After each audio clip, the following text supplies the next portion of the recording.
Turn that on. This call to order the regular Malibu Planning Commission regular meeting for January 6th, 2020. Happy New Year, everybody.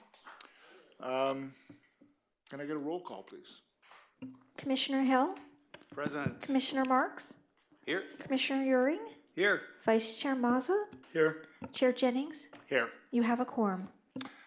Let me see. There's Don Schmidt standing up there tucking his shirt. Don, lead us in the Pledge of Allegiance, will you? Pledge allegiance to the flag of the United States of America and to the republic for which it stands, one nation, under God, indivisible, with liberty and justice for all. Yeah, great job. Approval of the agenda. Mr. John? Chairman, I'd like to make a motion to approve the agenda with item 5A continued to February 3rd. I'll second that. All in favor? Aye. Anybody opposed? It passes unanimously. Report on the posting of the agenda. The agenda for this meeting was properly posted on December 24th, 2019. Okay, we're now at the ceremonials and presentations, which is the staff update on the Woolsey Fire rebuild process. Richard? Good evening, Chair Jennings and members of the Planning Commission. I'd like to give you a quick update of the numbers on how far staff has progressed. So to date, these are a count of the approvals that we've issued for the replacement of single-family residences. It's 59 folks for the like-for-like rebuild. We have 137 for the 10% rebuild, like-for-like plus 10%, and then we have 13 which represent changes to the home. For the Building and Safety Department, these are the numbers that they are looking at for primary residences only, not other structures. They have 69 projects that have been approved by the Planning Department but have yet to be submitted, so these are ones where engineering is still being worked out. They have 91 homes that are in the plan check process, and they've issued 49 permits. We are nearing the final inspection on one of the homes, and that should probably happen within the next week or 2 weeks for sure, but that home will be completed. So it's a total of 209 homes that we have approvals on, and you can see the breakdown of where those are. The numbers you see here are structures other than residences, so these could be accessory dwelling units that have been replaced, studios, garages, sheds, fences, landscaping. We kind of lumped the number here all together in one, so there's 231 other approvals out there for structures other than single-family residences, and this has made it through the planning process.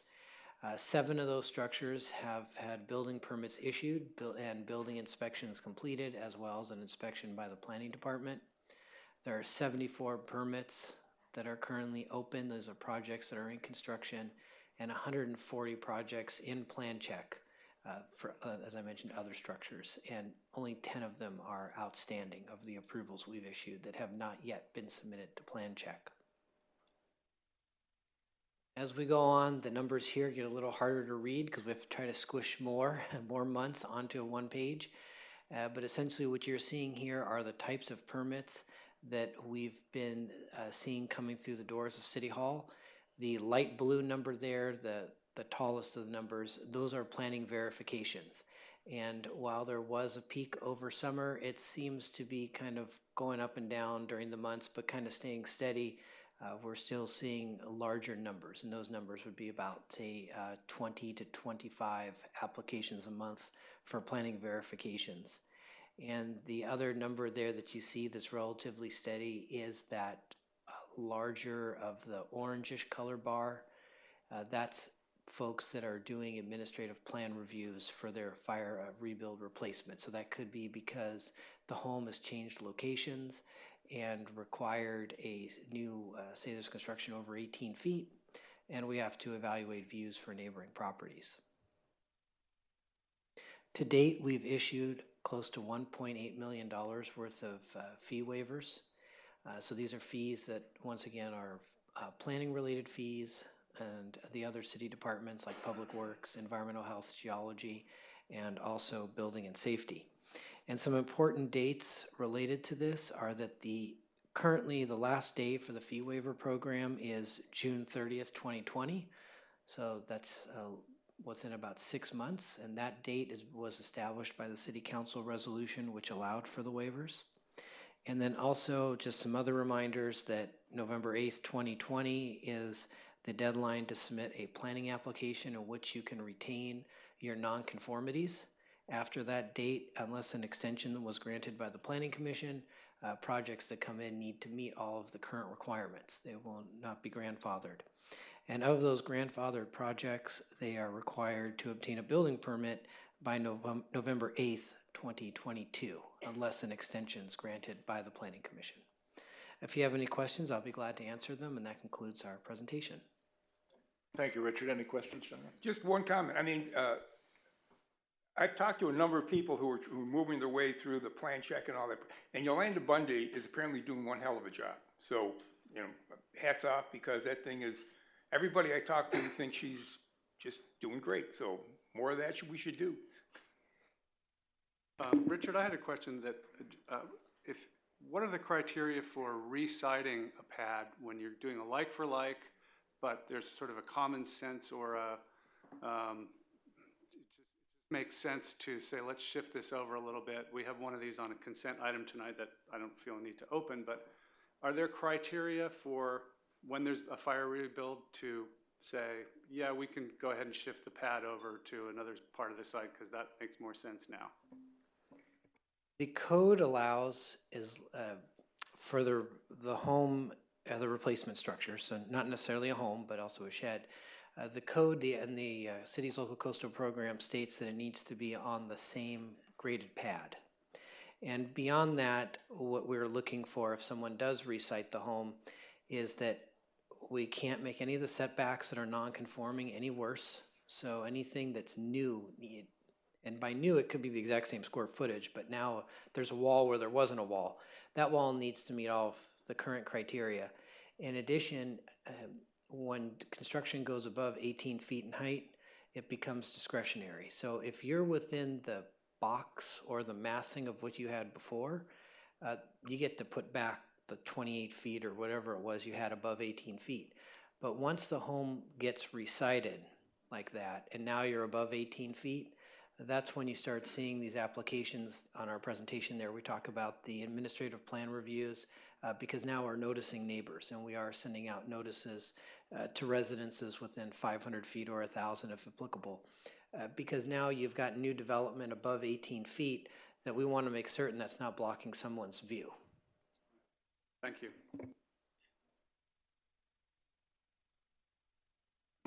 Thank you very much.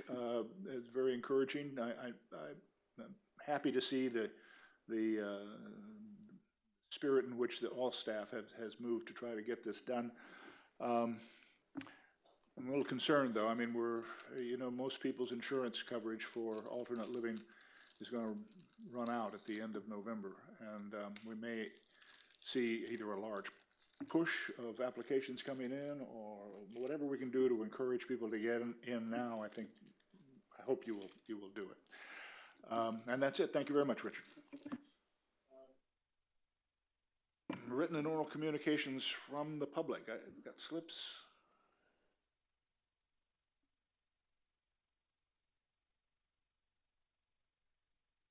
Jefferson Wagner.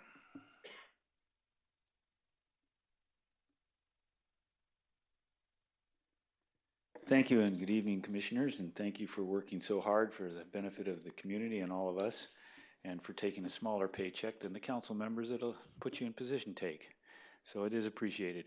I'm here at 23901 Civic Center Way. I wanted to make a quick comment about a legal letter that we received from a law firm representing 23901 Civic Center Way condominiums.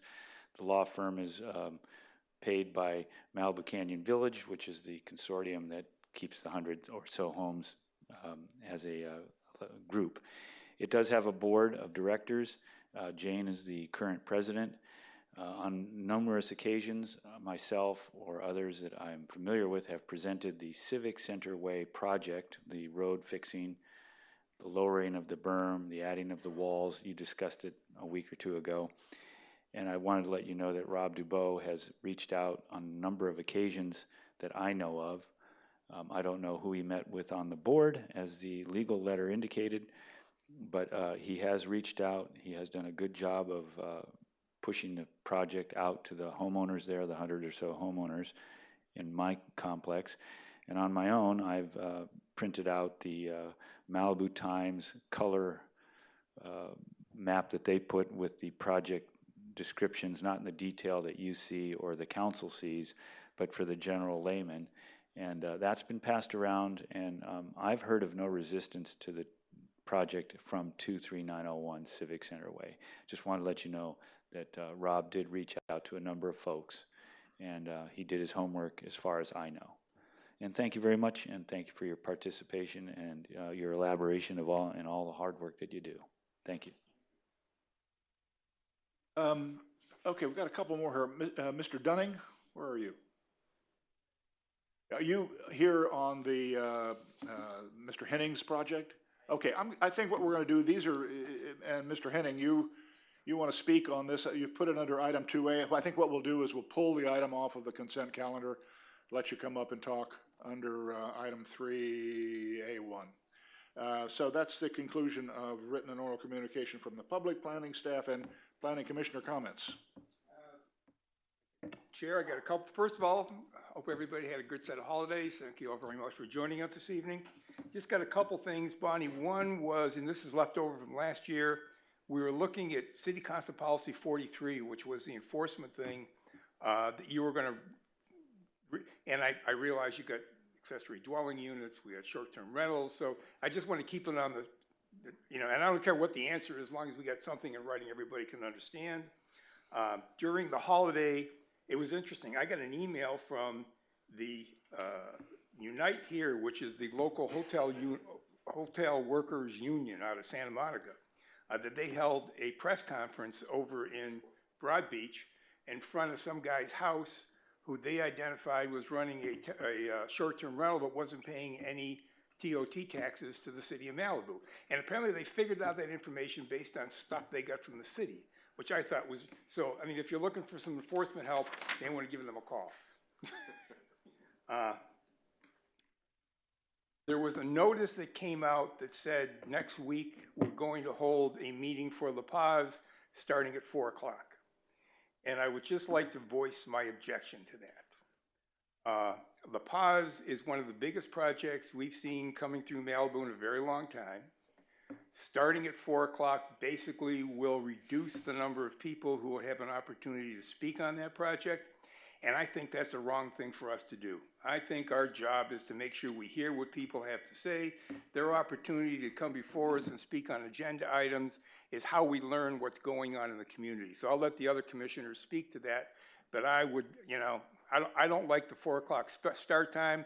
I'm not sure what I'm going to do about it, but I think it's wrong. I think, if we're going to do it, let them speak. I don't care if it takes them longer. If we got to sit and listen to them, let's listen to them. But I think they have a right to be heard.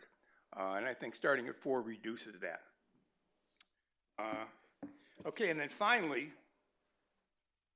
and it's back to the issue Jefferson spoke to us about. Jefferson, I don't know the answer. All right, the letter we got from the lawyer from the board of directors, there are 7 members of the board, and they're all claiming they never heard from Rob Dubois. Now, you may have spoken to him, okay, and I don't know what you relate to them or how you related to him, but, I mean, I don't know, all right? It seems to me that if there's an issue, and apparently there is, okay, these folks have a right to be heard in terms of whatever concern. I asked Rob the question. I said, did you speak to these people in the condos? And he agreed in the affirmative and said, oh, yeah, they're all real enthusiastic about getting this road built. And that may be true. I don't know, all right? So my suggestion would be, and I don't know what stroke you have in making this happen, seems to me Rob should give these people, the board of directors, a call, sit down and have a meeting with them, and make sure whatever concerns they have are heard, and if there's, let them, right? This is one of the two condos that are gonna be most impacted by this project. The other one's behind it, no impact on them. And so I think we owe them the opportunity to be heard and make sure that, you know, whatever concern, they may not have any concerns, but let's find out. And let's not just exclude them from being able to do that, because this is wrong. I mean, and if in fact he never didn't talk to him, you know, we're starting to create an environment where we're saying one thing and something else is going on. So let's not let that happen. If there's a concern, get it done right. Talk to these folks. Thank you very much, Jeff. I have friends and family in Australia. It's been a tough time.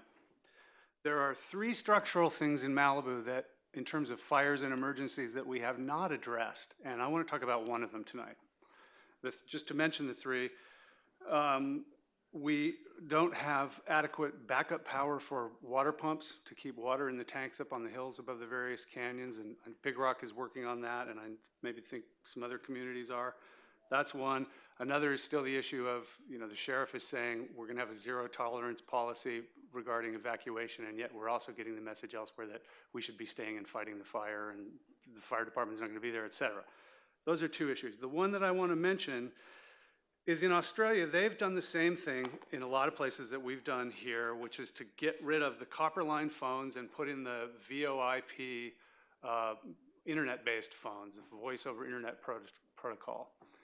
Those lines went down, and city after city after city in Australia had no communication at all, and that was has been so far a big part of what's making it difficult to fight the fires there. We have the same problem here, and we haven't adequately addressed it. We have the phone companies saying that they can put mobile towers in an emergencies. They've stationed 1 in the city at times, but that has just gone back to the company for now because they say the fire season is over, but you know, what if we have an earthquake or something? So that a seasonal response doesn't really cut it. And I spoke to Susan Duenas about this, the environment response director, and she's suggested that what the phone companies really want to do is put in macro towers with battery backup. These are the type of towers that you see disguised as trees, or you know, just the big kinds of things, but they require land for the battery backup and the whole system, and the companies are having trouble finding spots to site them in Malibu. And that would in part solve that problem, but we don't know how that happens. So I'm mentioning all this now because it's a structural problem that we need to have fixed, and we need to be lobbying about it to the governor, to the California Public Utilities Commission, to our elected representatives. We don't have the communications capability that we had 50 years ago here when a fire comes. So I just wanted to call that out and hope that word can spread and we can get some leverage going. Thanks. Well, first I want to reiterate my agreement with Steve on the timing of the meeting on La Paz. I don't mind having a special meeting. I don't mind working hard. I don't mind having long meetings. I know we make terrible decisions after about 6 hours. And so I actually object to having a meeting at 4 o'clock and cutting out the public on an item, the largest shopping center ever to be built in Malibu. It's bigger than Ralph Center, and we have to jam it in at 4 o'clock. So I want to just express that. Now,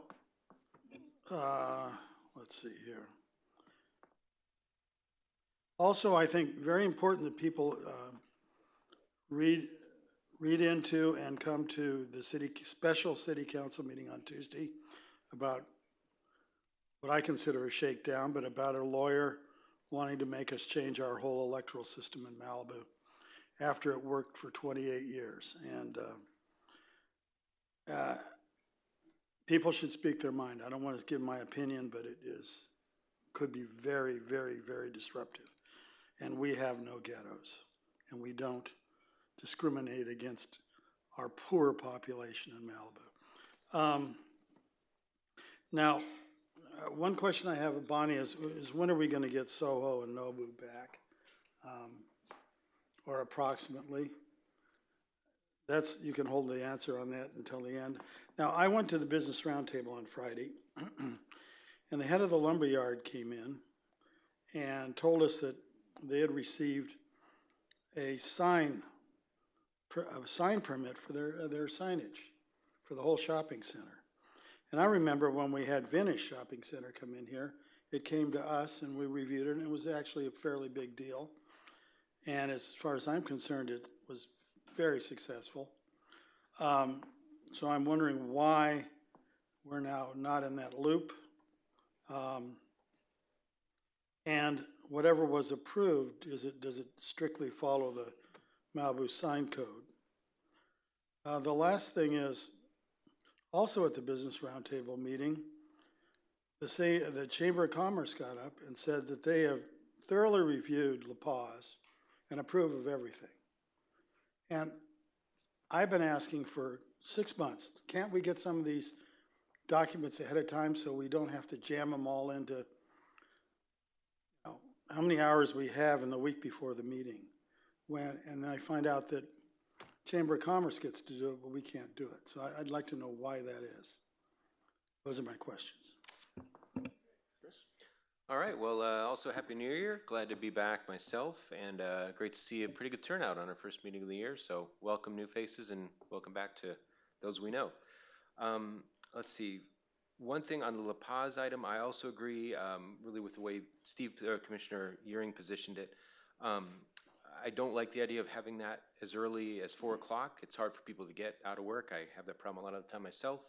I'll do it for this role, but I think for the public, if we do want to keep to an early start, let's put La Paz as the last item, not to start before 6:30, something like that. I think that could make sense, but I think we need that public input. Also, just calling out the obvious, had another fire on Malibu Canyon just the other night, right by Tunnel 1. With all the growth that's come on from these early pretty heavy rains and then followed up heat, we've got a pretty good amount of growth already. If you haven't heard, there's talk of fire season starting in April this year. So if you're not geared up for fire season yet, start getting ready, quick here.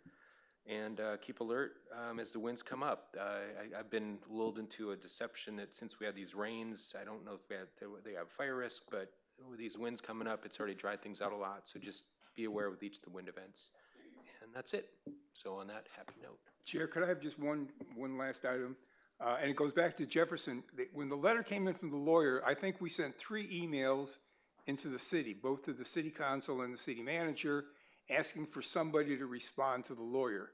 And the hope was we'd never have to come before us if somebody had done that. So somebody should get back to okay, so if you can figure out how to make that happen, that'd be great.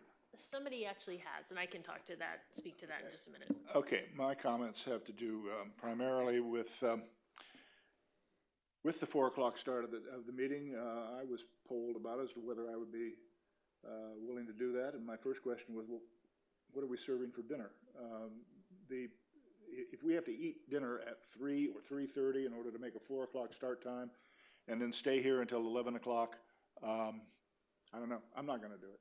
So I think we need to start talking about scheduling a separate meeting for that, or break it up in some other way, because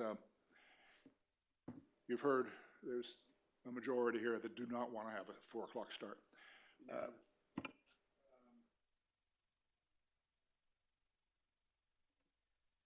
Good evening, everybody. I just want to mention a few things.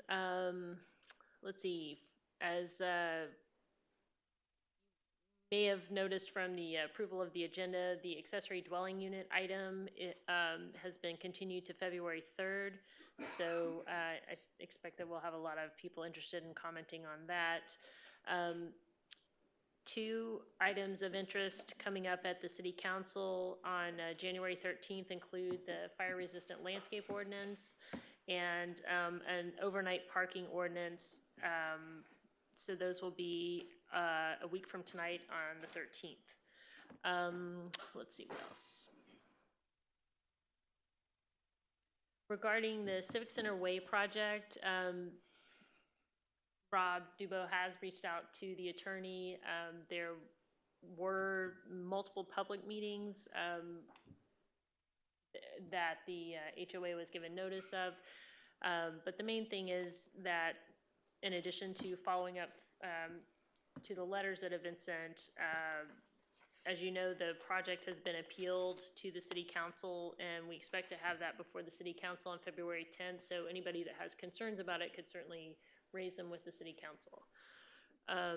But Rob has reached out to touch base with the attorney directly.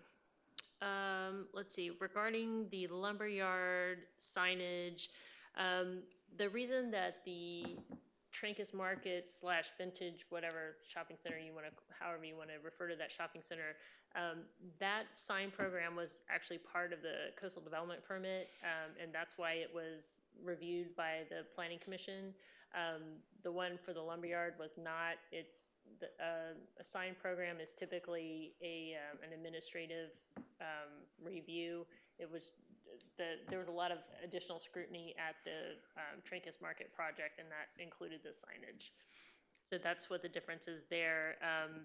And I believe we have not approved the sign program for the lumberyard yet.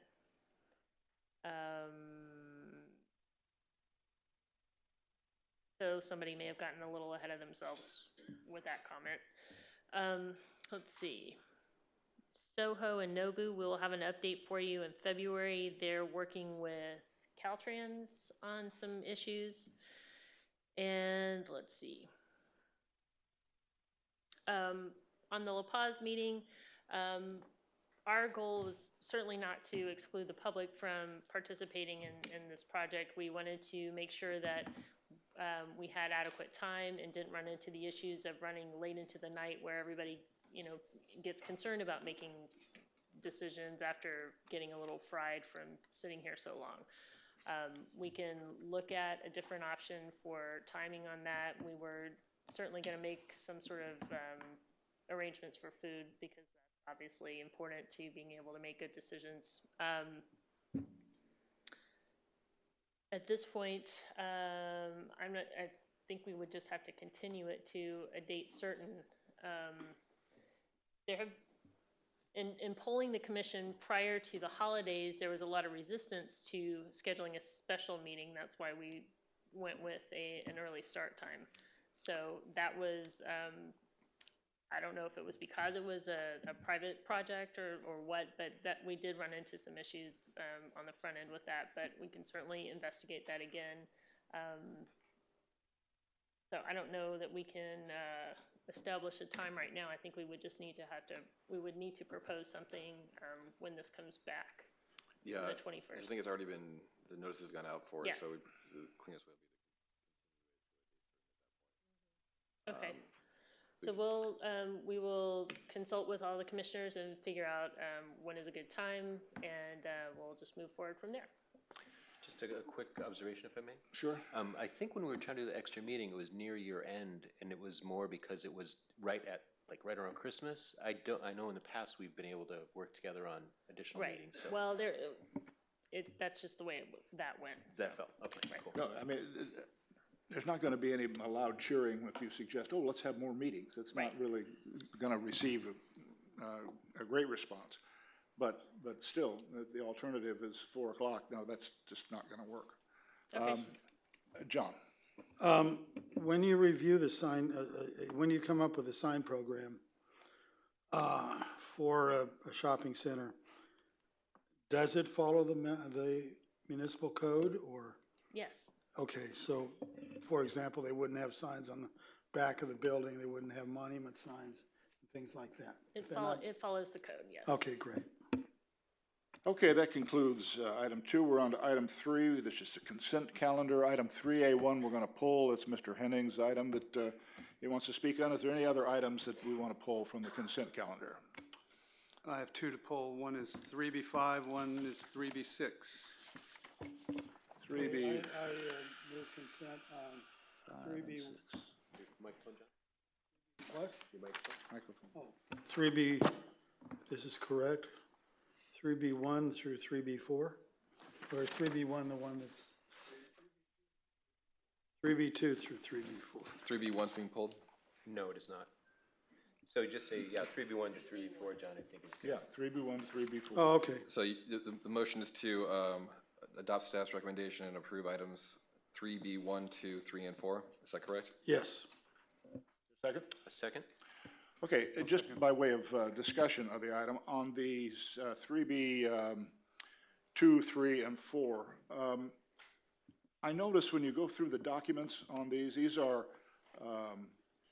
de minimis waivers of coastal development permits, and they're designed to allow avoiding the coastal development process if you're had a fire-affected septic system, and that's what these de minimis waivers are for.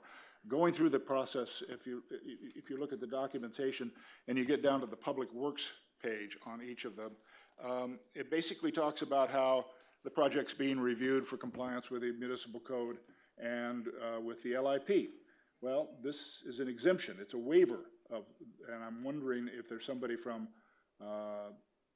Public Works who can explain whether or not the same standard is being applied, whether these waivers or these projects are being held to the LIP standard, or whether they're being reviewed solely under the municipal code. They're still subject to the LCP. Why? If this is a waiver of the coastal development permit process, why? We still have to make findings that it's consistent with the LCP. It's just it's a more condensed review and report, essentially. So you're saying that in the amendment to the LIP that was put into place after the fire, there is a provision that requires that these projects meet the requirements of the LIP? Yes. Okay. Okay, so we had a motion and a second. All in favor? This is Aye. opposed? There are none. It passes unanimously. Now we're going to go to 3A1. Commissioner Jennings, I think it's finding 2 of the de minimis waiver. It has to show that the OWTS or improvement is consistent with the LIP. Okay. Chair Jennings, I apologize, but I did forget to make one additional staff announcement. I just wanted to introduce 2 of our newest staff members, 2 new planning technicians. We have Ryan Carr, who has just joined our staff, and welcome. Also Joanna Valencia. We're very excited to have them. They have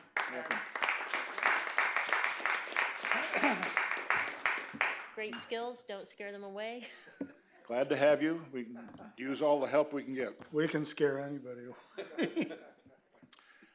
Okay, so let's go to 3A1 at this point, and we've got some speakers on this. Now, 3A1, as it comes back on the agenda, this was an item that the commission directed staff to come back with a resolution of denial. And ordinarily in this situation, the only issue in front of us would be whether the resolution that they came back with is in fact consistent with what we decided to do when the meeting was being held. But it's an item that's on our agenda, and so it's open for public comment. So I'm going to call John Henning, and he's got 6 minutes. If Wayne Chevalier and Cheryl Beebe, is she here? And Robert Ritica? Okay, got it. 6 minutes, Mr. Henning. Good evening, Commissioners. Happy New Year. I'm John Henning. I represent the property owner for the project at 27530 PCH, which was on your consent calendar and which you've now pulled. I'm also here with the project architects and the owner's principal. That's Mr. Hurtak, who just spoke. The reason I'm speaking is because there isn't actually a public hearing scheduled since you pulled the item kindly and given me the time we would have had in public comment. That's the basis on which I'm addressing you right now. Where we are right now is in December 2nd, you voted 4-1 to instruct staff to draft a resolution denying the project, making new findings. You haven't adopted that resolution, so you still have the option to do something other than to adopt this resolution. In fact, as the city attorney has advised through an email from Christy Hogan, you have two other options. One of them is to make different findings denying the project than what staff has proposed. And the third is the one that we favor, which is for you to make a motion to reopen the public hearing, instruct the staff to renotice it for a future date in order to take additional evidence and reconsider the record. The issue is this: we feel that the fair thing to do is to take option 3 and to reopen the public hearing. As you may recall, this item came up at 10:30 at night, 4 hours into the hearing a month ago. It was late, and things went pretty quickly, and we were caught a little by surprise by what actually transpired. The architect never really had a chance to discuss the design of the project, even though several commissioners were concerned about the view impacts of the design. One commissioner raised the fact that he recommended that we remove the top floor of the building as a way of obviating the need for a variance. We took that out in the hall for a few minutes, and the client said we just couldn't do that. It just doesn't work. And the reason we couldn't do it was exactly the fact that it essentially forces the building to go down, and then it would have to widen out in order to have the same square footage, which would probably trigger the need for a new variance, which would delay the project for a very long time. One thing that came up at the hearing was a discussion that Commissioner Euring was the most active in, and that was concerning the question whether the berm that's protecting the view of the house from PCH, which is 90 feet long and almost the full width of the parcel, that berm could somehow go away in the future. And I recognize that was a serious concern, but for the first time at the hearing, that was a serious concern. And because of that, we decided during the hearing to explain how that could be avoided. But we never really got a chance to draft any kind of condition because the subject came up for the first time at the hearing. Soon after that discussion, a motion was made to deny the project, and it was adopted 4-1. So we really never had a chance to talk about how a condition like that might work. I went back to the drawing board after the hearing. I checked with the city staff, and I also spoke with the city attorney by email to see whether it was an option to raise this issue and have it be discussed in a future hearing. She said it was. And I wrote a condition I really do believe is ironclad that makes it very difficult, essentially impossible, to remove the berm. And if anybody were to remove the berm, they would have to essentially rebuild a new berm in the place of the old berm, which totally destroys any incentive to remove the existing berm. As you can imagine, from our perspective, there's not much incentive to remove the berm anyway, because that berm protects you from noise from PCH, from cars going by, and it provides a level of privacy to the house that would be lost if somebody were to demolish it. But with that said, you never know what a future owner is going to want to do. Maybe they want to show off their house. They don't really care what the impacts are. So I wrote a condition. I thought of everything I could think of that would disincentivize the owner. And if a new berm were forced to be built on the property, and this could happen if we ever demolished it or if Caltrans tried to do anything to it, that would have the same blocking effects that the present berm has. So it's all in the condition. I would urge you all to consider that condition by bringing this back to a public hearing. I do feel that this is something that warrants discussion with the city attorney, with the staff, and with the architects and the other representatives for the applicant. As you may recall, we've been in this process for quite a few years, and we were approved in April 22nd, 2016, and the only reason why we weren't able to proceed was because just moments before we got a building permit, we learned that we had lost the we had essentially lost the permit by an expiration of 3 years since the Planning Commission acted, and staff wouldn't give us an extension. So that's the only reason we're back before you now. And we would urge you to reopen the hearing to consider the condition that we proposed. Also, as the architect will mention, we are amenable to making some revisions to the structure, perhaps, that might further improve views, and he can speak more to that issue. But again, that's the kind of thing that would really take place best at a public hearing where we can actually talk to you back and forth about that. If you have any questions, I'd be open to answering them.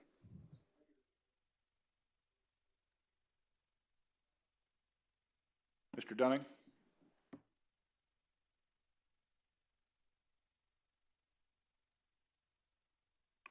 Three minutes. Thank you. My name's Aidan Dunning, and with my partner Wayne Chevalier, we're the architects for the proposed home at 27530 Pacific Coast Highway. Our firm's been working here in Malibu for 20 years. We've been working on this project since 2008.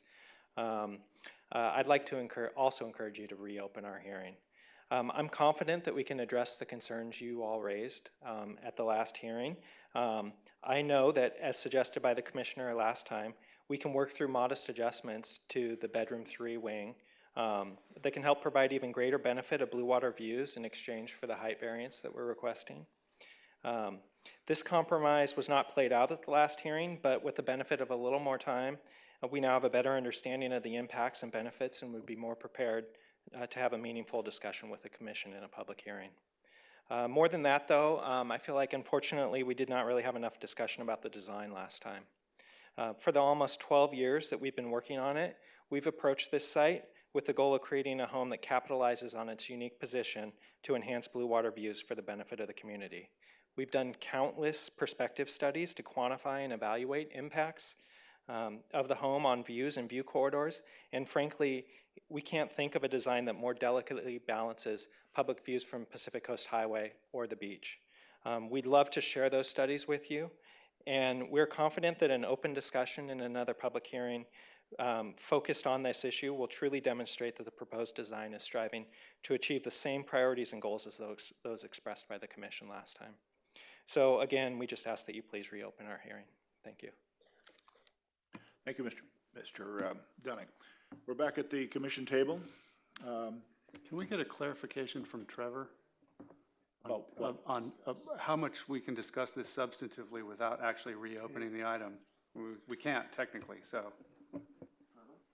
Yeah, so this item has been noticed for the memorialization of the denial here. That is what should constitute the discussion here. If you do want to set up for a future hearing, that's the discretion of the Planning Commission to set up for a future hearing where additional discussion could be taken. But in terms of discussing particulars of potential of the project or changing the decision of the commission, that would have to be taken at a new hearing when everyone else would have noticed that that would be up for discussion, because I'm sure no one showed up tonight that was thinking that this project would be considered and reopened. So we can comment on things that are already on the record? I think the issue really is whether there is any interest in setting the matter over for another hearing or not. And apart from that, the other issue is, if there isn't an interest in that, then the other issue is whether this resolution accurately reflects the action that we took the other night. I guess my thought is that I don't have interest, but I would like to explain why, because I feel like they're barking up the wrong tree. And it might help them in the end to know why we don't want to, but we can't do that. Okay. I think that's beyond the scope that we're looking at. Anybody else? John? Yeah, it seems like a little item here, but this is a huge deal in the way the Planning Commission has worked and how the law works on the way we work. We hear probably a couple of hundred permits a year.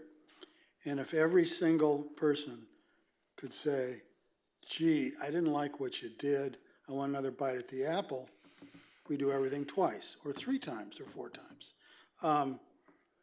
We're here to say, did we vote the way we did, and is this what we said? We're not here to debate whether a certain code is this way or a code is that way. Now, we did do what I don't know if all city planning commissions do, but we offered the applicant the ability to ask for a continuance. And after a side meeting, they turned it down. And now they're coming back and asking for it, essentially. But they did turn it down. We did vote the resolution.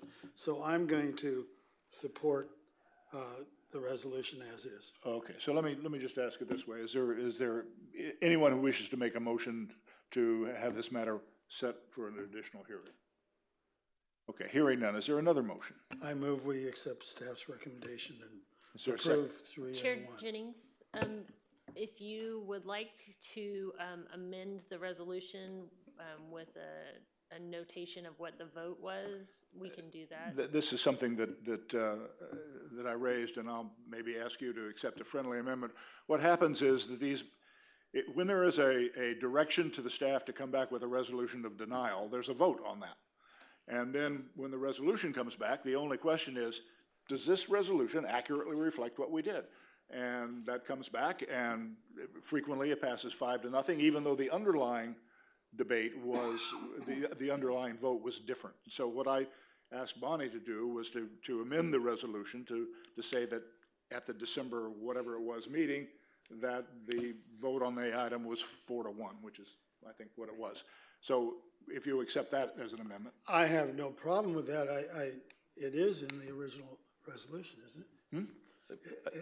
The vote was in our minutes, I know that. It is in the minutes. But it's not in the minutes, but resolution. not Okay, that's no problem with me. The record is the record. Bonnie, can you read proposed language just to clarify exactly what would go in there? Yes, so recital F, which recounts what happened in the December 2nd meeting, it says on December 2nd, 2019, the Planning Commission held a duly noticed public hearing on the subject application, reviewed and considered the agenda report, staff presentation and written reports, public testimony, and other information in the record. At the conclusion of the hearing, the commission, what I would recommend that you change it to is, the commission voted 4-1, Jennings dissenting, and directed staff to return with an updated resolution denying the project and updating the findings that could not be made. I'll accept that motion. Okay, and I'll second it. Is there And any further discussion? I just want to read one section of what was written for emphasis, if I may. Because the write-up from staff, which we're signing off on, reads, LIP section 6.5E requires that new structures on properties with descending slopes between PCH and open not extend higher than the road grade adjacent to the project where feasible. So, I mean, I just wanted to call that out. That I believe is really the core of any discussion for reference going forward. You can call it out. We voted on what we voted on. Yeah, I just read the resolution. That's all I was doing. Real quick statement. Mr. Hennings has reached out to me a couple times, and I understand the problem that they have. My concern with him has always been, I don't want to set a precedent that's going to come back and bite us in the butt somewhere down the line. So that is why I have been reluctant to do this. One other point, I spoke to Adrian about this concern. If I lower the room or the house down, do I have a grading variance? Can't talk about that. Okay, so I'm just saying, I understand what they're doing, they tried. My concern is setting precedent. Okay, we've got a motion and a second. Is there, got a motion and a second. Let's take a roll call on this one, please. Vice Chair Mazza, Yes. Chair Jennings, Yes. Commissioner Hill, Yes. Commissioner Marks, Yes. Commissioner Euring, Yes. motion carries. Could I ask Bonnie a quick question? They come back for a new CDP. Basically, most of the data they've collected for this CDP is still valid for your staff, right? Right, so essentially at this point, they could either submit for a new application or appeal this denial to the city council. In either case, it would be a de novo hearing, meaning a brand new hearing. They come back, we have a final decision, if it's not appealed to the city council, do we want to clarify that the decision here tonight is without prejudice to them refiling? Because I think there's a prohibition in the code to them filing again within a year for the same project. Okay, Trevor, it would be a different project, I would assume, wouldn't it? Isn't that one of the, excuse me, but isn't that one of the penalties if you get a denial that you're barred from refiling for a certain period of time? Yeah, for a year. We can check the code. But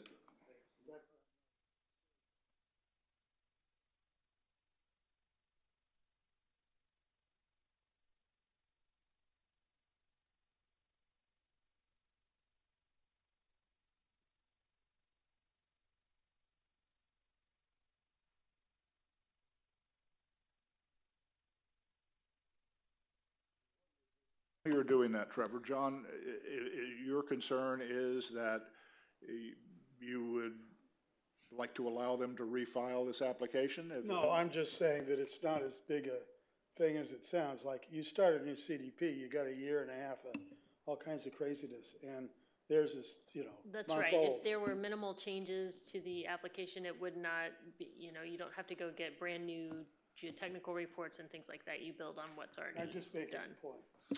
Okay, we've had our vote. Okay? We're now at item 5, what is it, 3B5. This is an extension of a coastal development permit for the project at 25306 Malibu Road.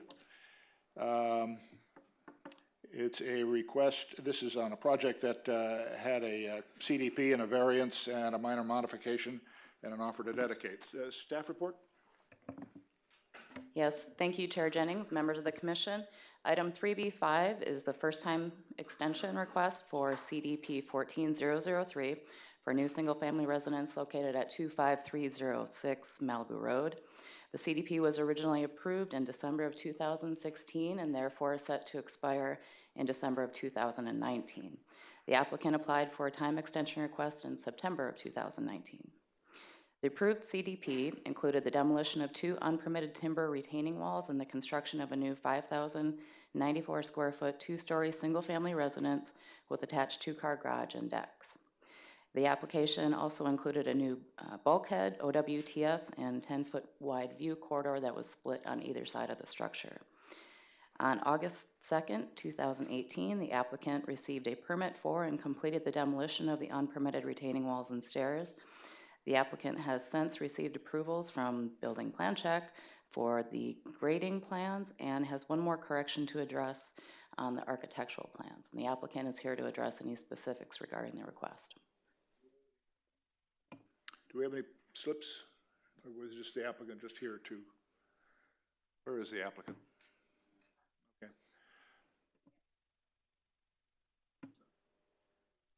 Have slips?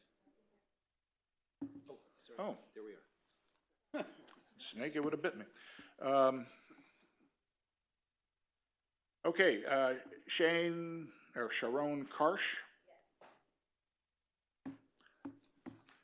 Followed by Joseph Luzuma, and followed by Ben Lingo. He's here for questions, or actually both of these are available for questions. Good evening, Council, and Happy New Year. My name is Sharon Karsh, and I've been a Malibu resident since 1986 and love my city and I love my home. I was married to the late great Steve Karsh, as most of you know, because he headed up the Public Works Commission in Malibu on a volunteer basis for many years till he unfortunately got sick with cancer. The City Council Committee honored him in a very heartfelt ceremony when he had to step down because he was so ill. I live at 25312/25308 Malibu Road. The house was built in 1939. It is a Malibu Road original. Steve bought the house in 1987. He rented it for a long period of time due to a confrontational neighbor on the lot at 25306. His name was Sam Birnbaum. Sam and his wife lived in a trailer without septic and not up to code. The law finally caught up with them, and he was incarcerated and lost his property around 2005. That's when we moved back into our slice of paradise on Malibu Road. Several realtors were fortunate enough to sell the property at 25306, but every owner realized this is a hard and expensive property to build on. Most of us are on fault lines, new wastewater treatments, unstable land, very steep slopes, etc. So for 15 years, the lot has been empty with several different owners, a rarity on Malibu Road. A builder now has purchased it, got his permits, most of his permits, I think, and is building a 5,000 square foot house with pilings going down 100 feet. So you can imagine my little house that's been built in 1939 is next door, and it's 2,000 square feet, and it's going to be 100 feet down of pilings. I am terrified of my house shifting and getting destroyed. The proximity to my home is non-existent.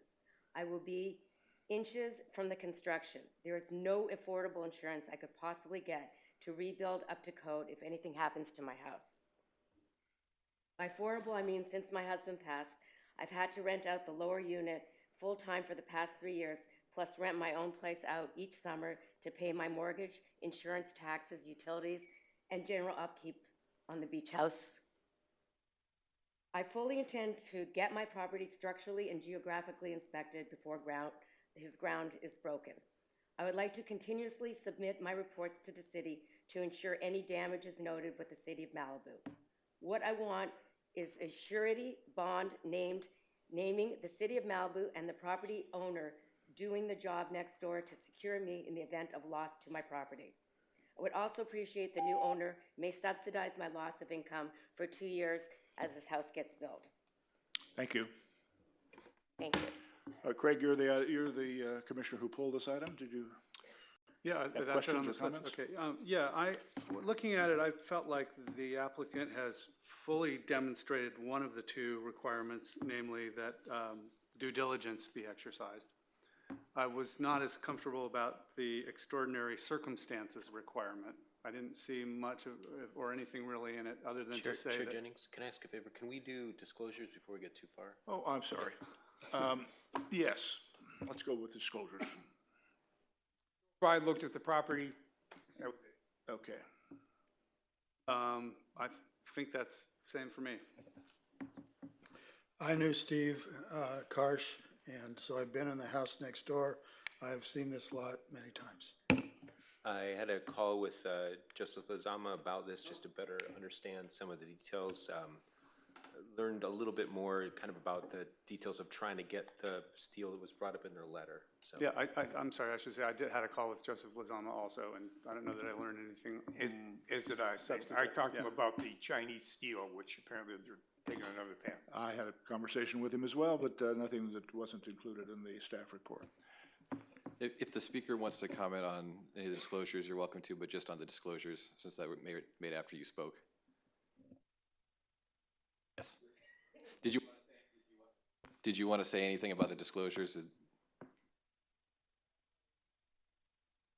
Anything that the planning commission just said right now? Did you want to make a comment about what they said about their contact, about information they learned about this? What was just said up here? If you want to address the disclosures, you're welcome to come up and speak briefly on that. Okay. Okay. Yeah, so the thing that seemed closest to me to being an extraordinary circumstance was the description of the steel was so special it could only be ordered once a year from China, and that didn't really fully add up to me, and I asked that they could flesh that out a little bit if you have some evidence of what the exceptional circumstances are. Are you prepared to present anything further at this point? Okay, any Can other I ask comments? I'm sorry, that was a question Of Joseph Lozama. Joseph, all right. Yeah.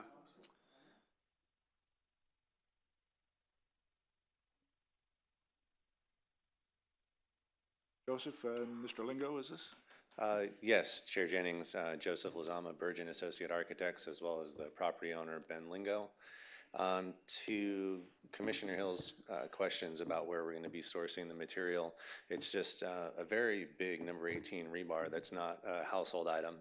We would have to make a special order, be it from China, as my letter mentioned. At the time, that's where a lot of this material was being sourced, or from Detroit.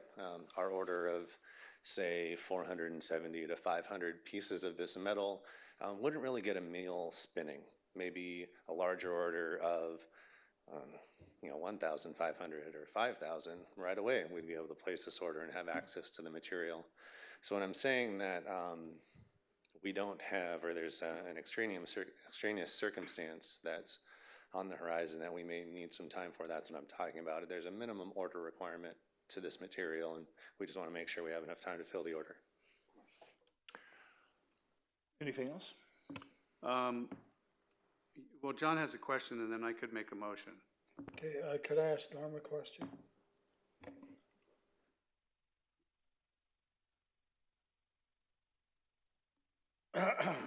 Norm, on the Strom house, did you use steel that big? I'm sorry, what was the question, John? On the Cliffside Strom house, Yes, you used gigantic rebar. yes, the same type of steel they're talking about. Okay, Number and- 18 bars, that means 2.5 inches in diameter and 80,000 PSI. And what was did you have any problem getting that rebar? Yes, we did. It took a certain amount of time to get it, and the answer to the question is yes, it's a special order, and it takes time to get that kind of steel. Okay, thank you.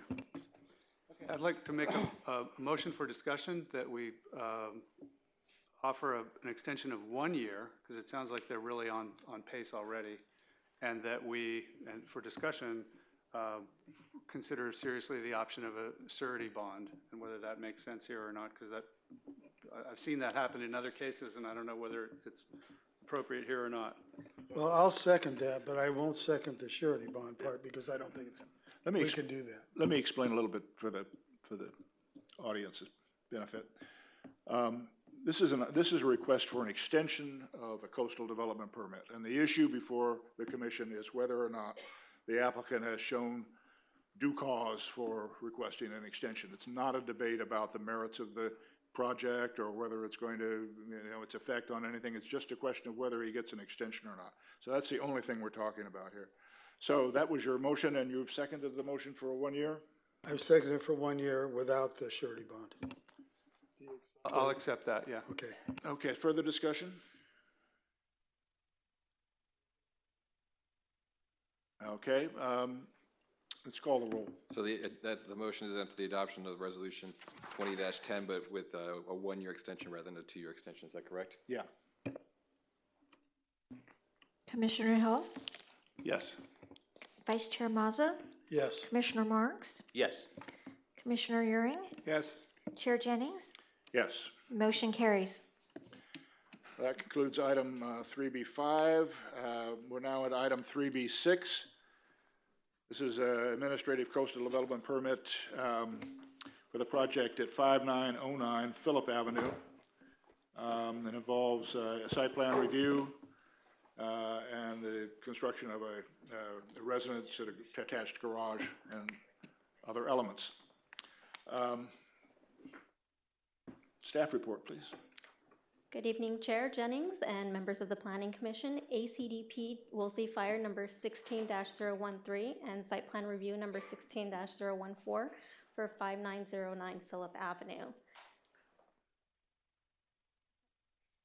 The project is located on Phillip Avenue, north of both Morning View and Pacific Coast Highway, as shown on both the aerial map as well as a vicinity map.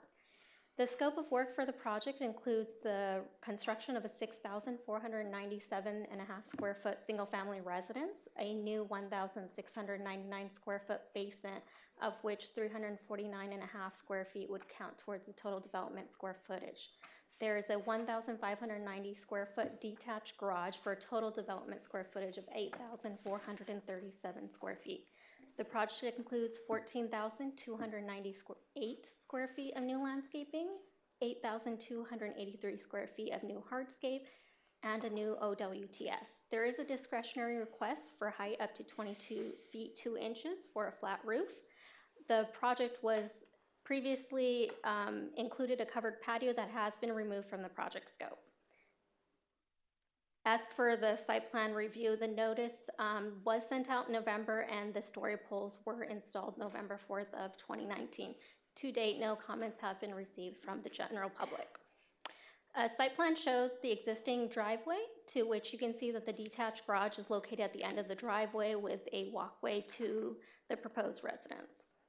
There is an existing pool and tennis court that were previously developed prior to the Woolsey fire and are not proposed to be removed or need to be rebuilt as part of the destruction of the residence, the previous residence. This slide shows the total development square footage. It breaks down as the first shows towards the bottom left corner, you'll see the proposed basement. The excluded area is highlighted in yellow, and the new area basement is shown in green. What you'll see in the middle of the basement is the light well. The green for the first story of the residence shows what the previous development of that residence was. The bit more of a burnt orange color shows where the new additions would be to that residence. The only addition on the second story is a new balcony area that is not above 18 feet in height, so it was only the rebuild of the previously existing second story that required site plan review. And the rebuild of the garage and the addition is shown in blue.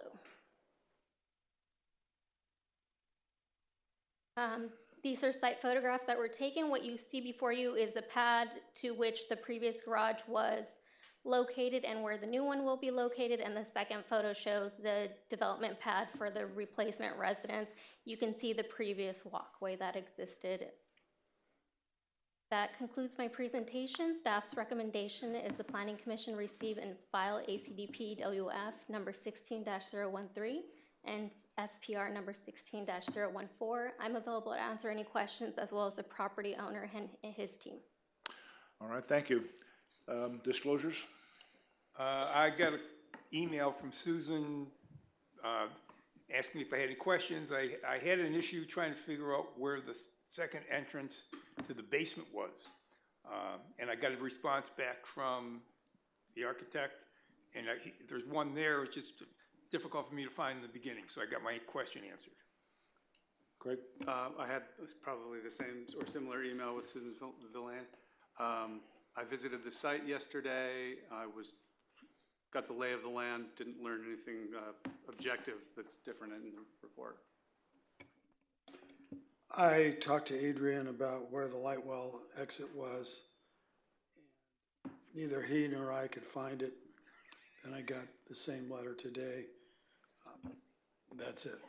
Can I just add, I had some confusion and still do about the square footage measurements in the TDSF, and I've asked to clarify that, and I think some of it has been and maybe some of it hasn't, but hopefully can be tonight. No disclosures here. None for me. Well, that's not true. I had a conversation with Richard briefly about the removal of the trellis area and its effect on the total development square footage.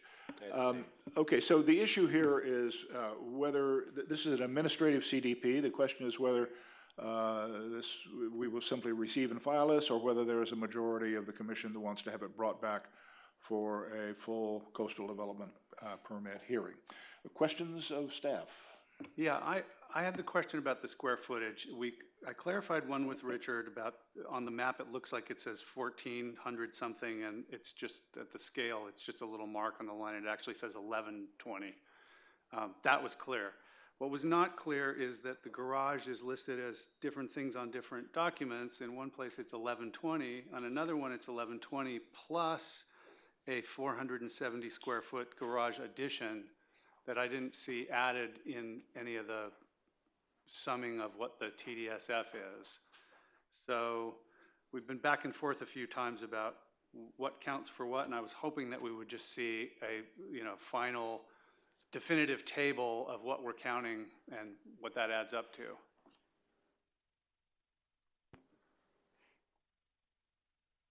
While you're doing that, since I never found the light well, I know it's on the drawing somewhere. Was that square footage counted? If we can get slide number 5 back up of our presentation, we had put that table there. There we go. The table in the upper left-hand portion there of the screen, that's how we came up with the 8437, and the architects here, and they can explain it as well. But the garage prior to the fire, my understanding from the plans was it was just over 1,120 square feet, and they are proposing a 470 square foot addition. And the numbers that you see there, we have the second floor at just over 405, the original ground floor at 3,750 with the new addition to the ground floor. That 2340.9 is comprised of all of those orange, dark orange, all those areas other than green, whatever color you want to call that. When you add up all those areas, you come up to 2340. And then the 349.5, that number represents the portion of the basement that we are calculating towards the TDSF. So you take out the first 1,000, leaves you at 699 divided by 2. Can you help me understand two things? One, on that diagram there, we don't see the garage addition, the 470. That list, that sum there, the 8437 includes the 470, but in the staff report, we have a sum of the same amount, 8437, that the 470 is not listed on. So, and the numbers are different. There's a 7,317 square foot single family residence versus here you have it broken out into, so it's not easy to just add them all up and compare.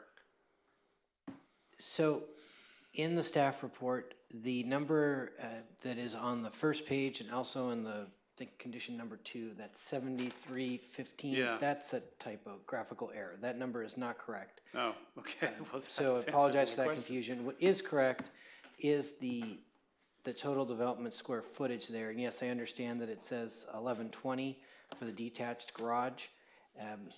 The truth is, if you add up those numbers on the front page, you don't come up to 8437. So that's the purpose of the table in front of you there. We put that together in Excel and then use the summation tool to make sure that I was being honest in my numbers. Good, okay. And so the other question, I think, on the light well, for that one, where the light well is located, and the architect can speak to this, I don't think we have a better drawing in our presentation, but on the basement, the back portion of the basement, which is the portion towards the top of the screen, adjacent to that stairway there, and the architect, I said, could jump in to correct me, but it's right around that stairway there in the middle. Behind the stairway is a light well that is open to the sky, and a sliding door lets you into that area, and that's a means of egress outside the home, and as I mentioned, it's uncovered. Could you show me where the basement is on the big map, in the big diagram? Up here?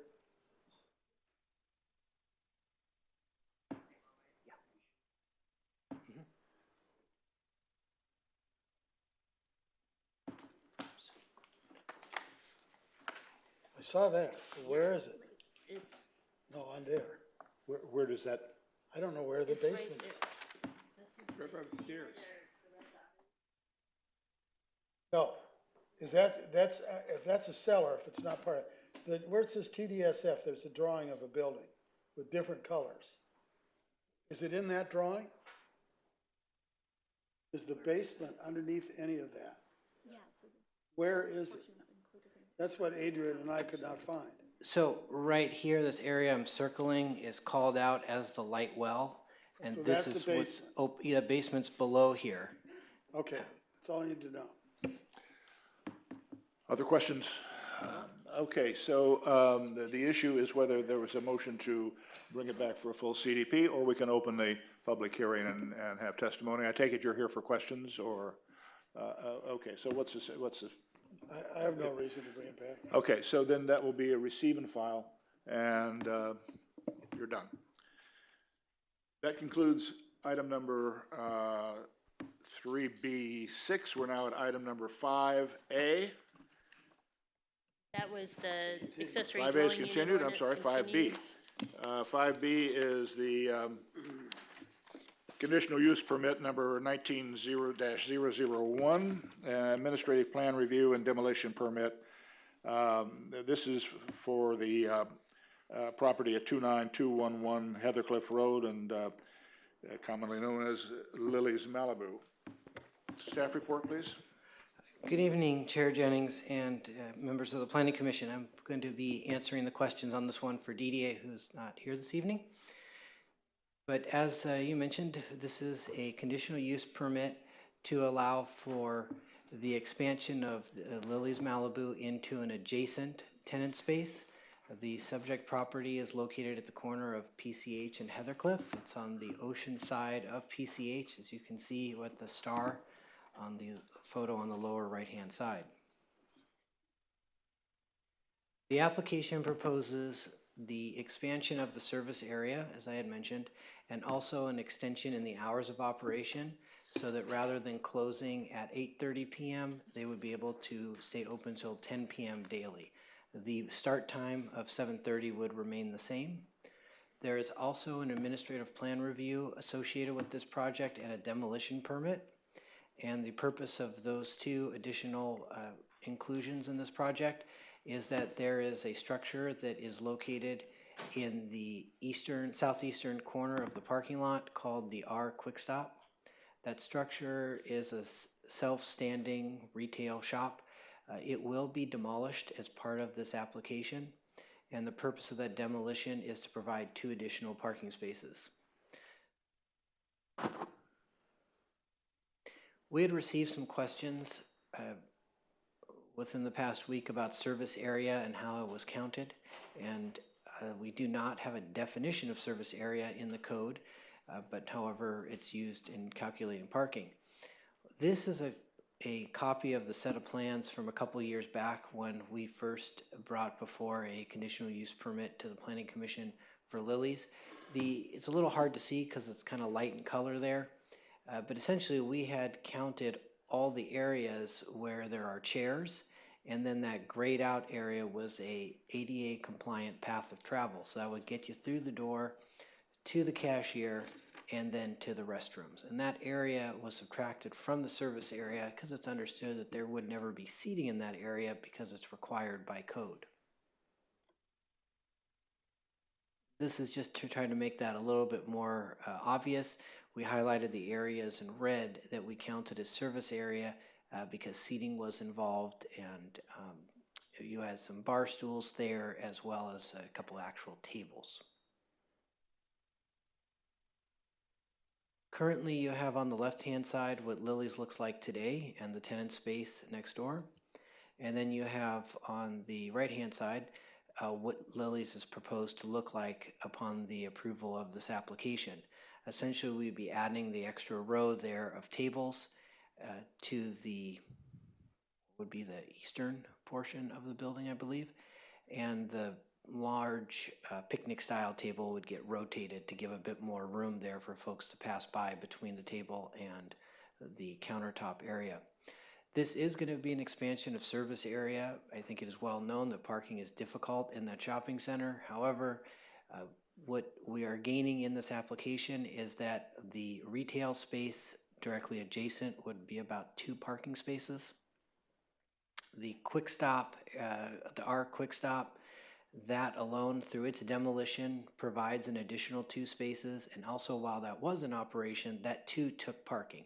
So you had at least, if you didn't do any demolition and you vacate those two tenant spaces, the Quick Stop and the adjacent tenant space to Lily's, that's roughly about 4 parking spaces, but then you're picking up another 2 spaces because you're actually doing some demolition there to remove that Quick Stop, our Quick Stop building. So you, in effect, it's like 6 spaces that are being freed up and added to this. However, do understand that parking is difficult in that area. It's parked as a shopping center. We look at it as a balance of uses. We haven't looked at it on a use-specific relationship for parking.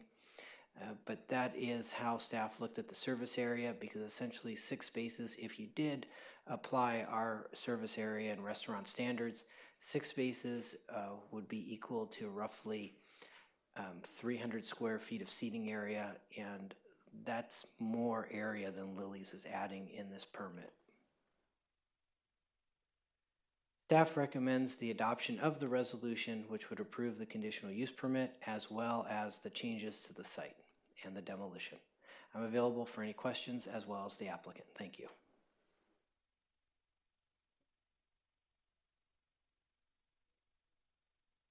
Yes, I met with Commissioner Mazza and I met with Steve Yett and Stephanie over at Lily's to take a look at the proposed addition, and I got to look at what parking up there really looks like, and it's ugly.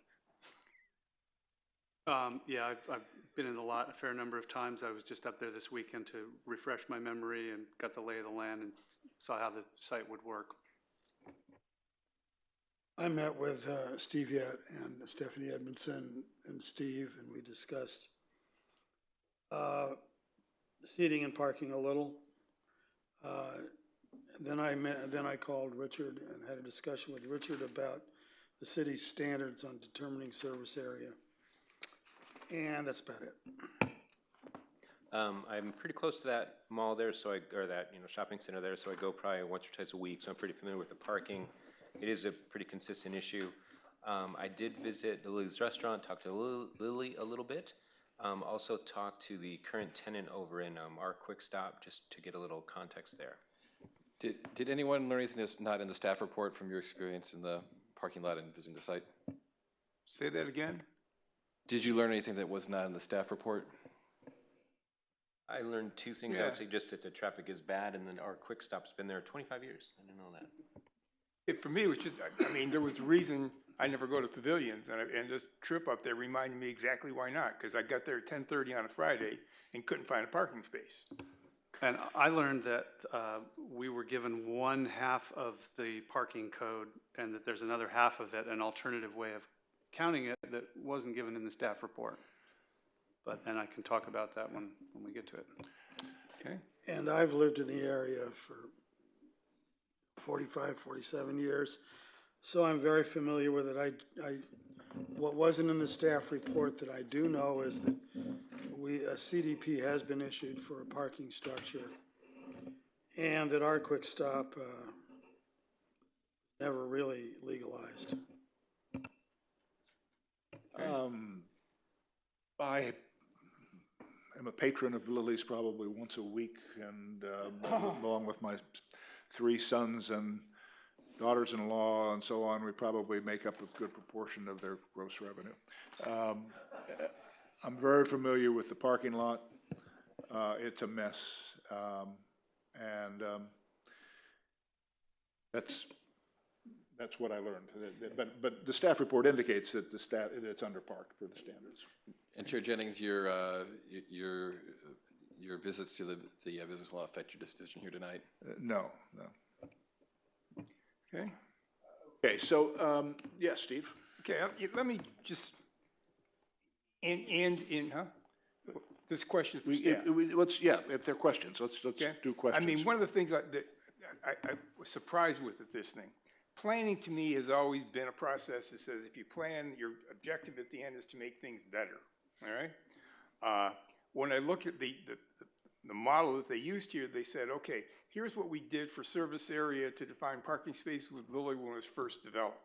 Well, as opposed to taking a different look at what service area should be, we said, let's take the exact same model, apply it to this one. So if that created a parking problem, all we've done is increase the parking problem as a result of using the same model as we did before. Is there a question mark at the end of this? I'm getting there, yeah.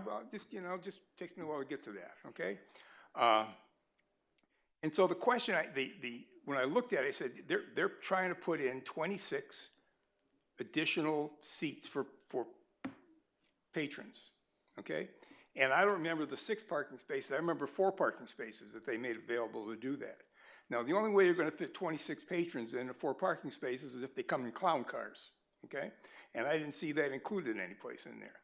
So I just, look, if we don't have a model, why don't we have a model for service area that allows us to apply it consistently against a place like this, plus against the La Paz project was coming up with, I don't know how many restaurants they want to have, but what are we going to do there? So my question is, why don't we have a model that we can consistently use that gives us a good ratio of people coming into the restaurant and parking spaces we need to be able to accommodate them? Staff?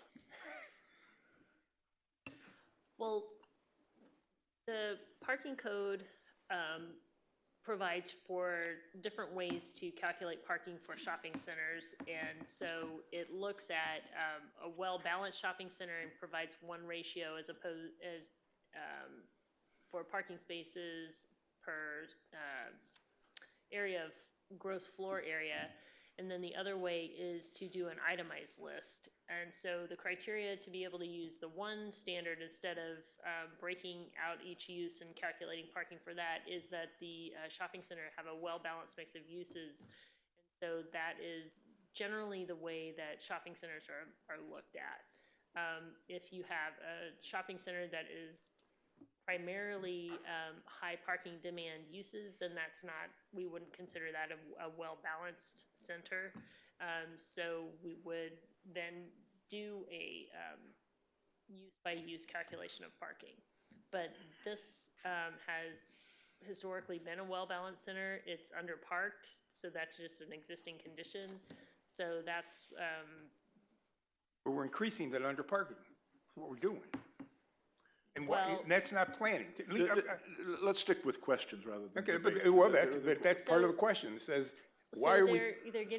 they're eliminating some uses and changing it to this use, and so that's why it is not, in our analysis, an exacerbation of the existing parking situation. It's not making it worse. It's basically a wash. Not even close. Any Go ahead. questions? Just one question. I missed what you said. Did you consider it a well-balanced center? Yes. Okay. Okay. Sorry, yes, I do have one more question? for staff, sorry.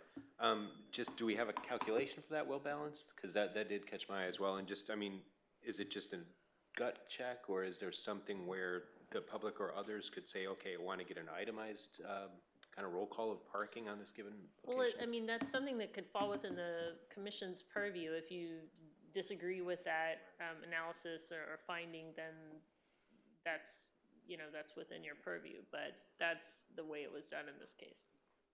Thank you. Okay, so let's, we've got two speakers, but they're both here to answer questions. So let's open the public hearing. Mr. Yett, do you wish to speak? Chair Jennings, can I just add one other thing? I think a comment was made that there's been a parking structure approved for this center. There's an application pending, but nothing's been approved at this point. Okay. Lily, you wish to speak?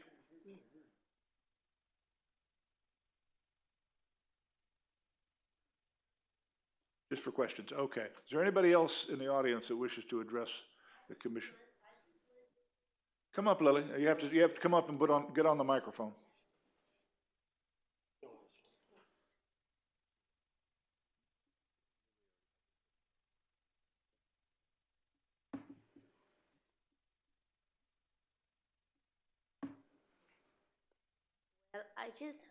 Happy New Year to everybody. God bless you guys. I just want a little more space. I can see 2 or 3, 4 more families for dinner. That's my goal. That's it. Everybody's with me anyway. The parking is not a problem for my people. They find a way to pick the burritos, the hamburgers, and if I has to run to give the food to the parking, it's fine. But I just want, lots of people come to me and they want to talk to me. I am free cancer, I lost all my family, and I'm part of the Malibu community. I don't ask for too much. Only 3 tables, 2 tables, 10, 20 chairs more, and I can seat people nighttime. That's it. That don't hurt nobody. Don't hurt the shopping center. Thank you. Thank you for your support, guys. All right, we're at the commission table. I just want to make a couple comments.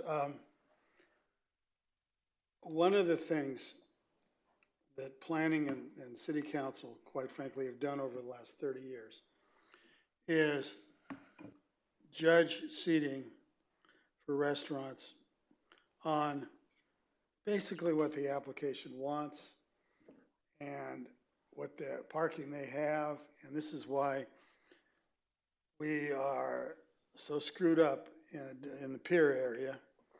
And so I went back and tried to find a standard on how you calculate service area. And I couldn't find one. Okay, I did find, and partly because it's impossible to use our website to find anything, but I did find the Malibu Inn, and they did it by big blocks of space, which I believe is the way you should calculate it. And I also have a little reservation about counting a building that doesn't even have a foundation, that is built up against a retaining wall out of an old photo kiosk as being a legal structure that's being torn down to make parking spaces. So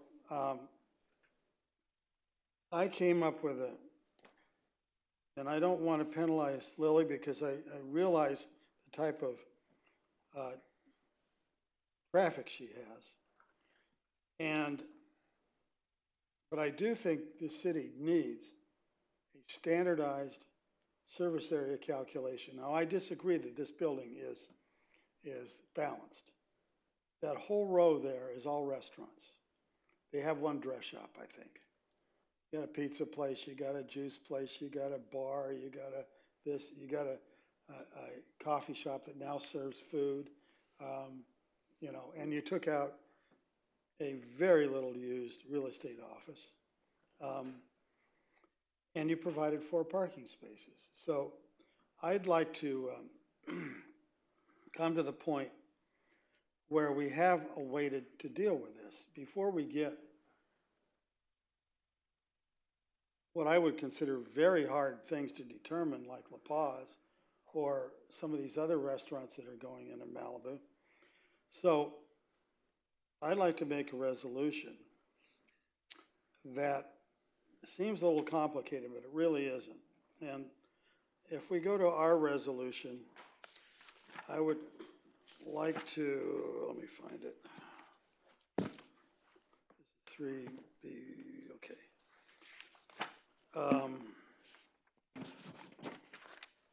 07, I don't want 7. Resolution 2007. No, this resolution's, yeah, you're right. Okay. Condition number 14, I would like to eliminate It's on page 7 of 10. 7 of 10.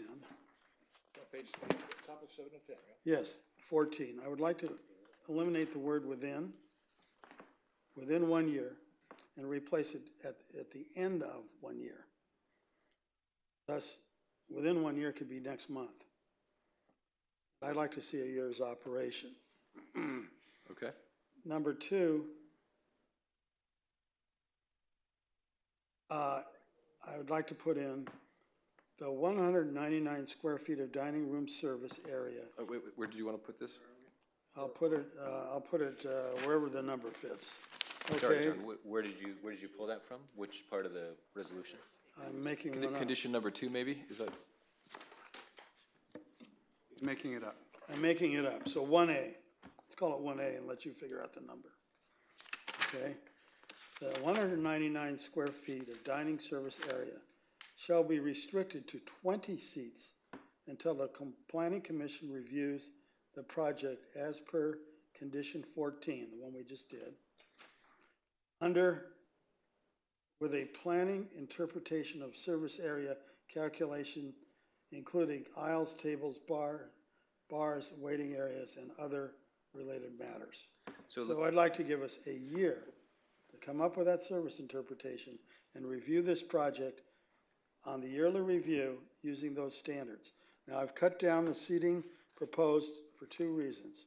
One, it's 26 seats, and if you look at the diagram, you can't even get into the chairs, okay?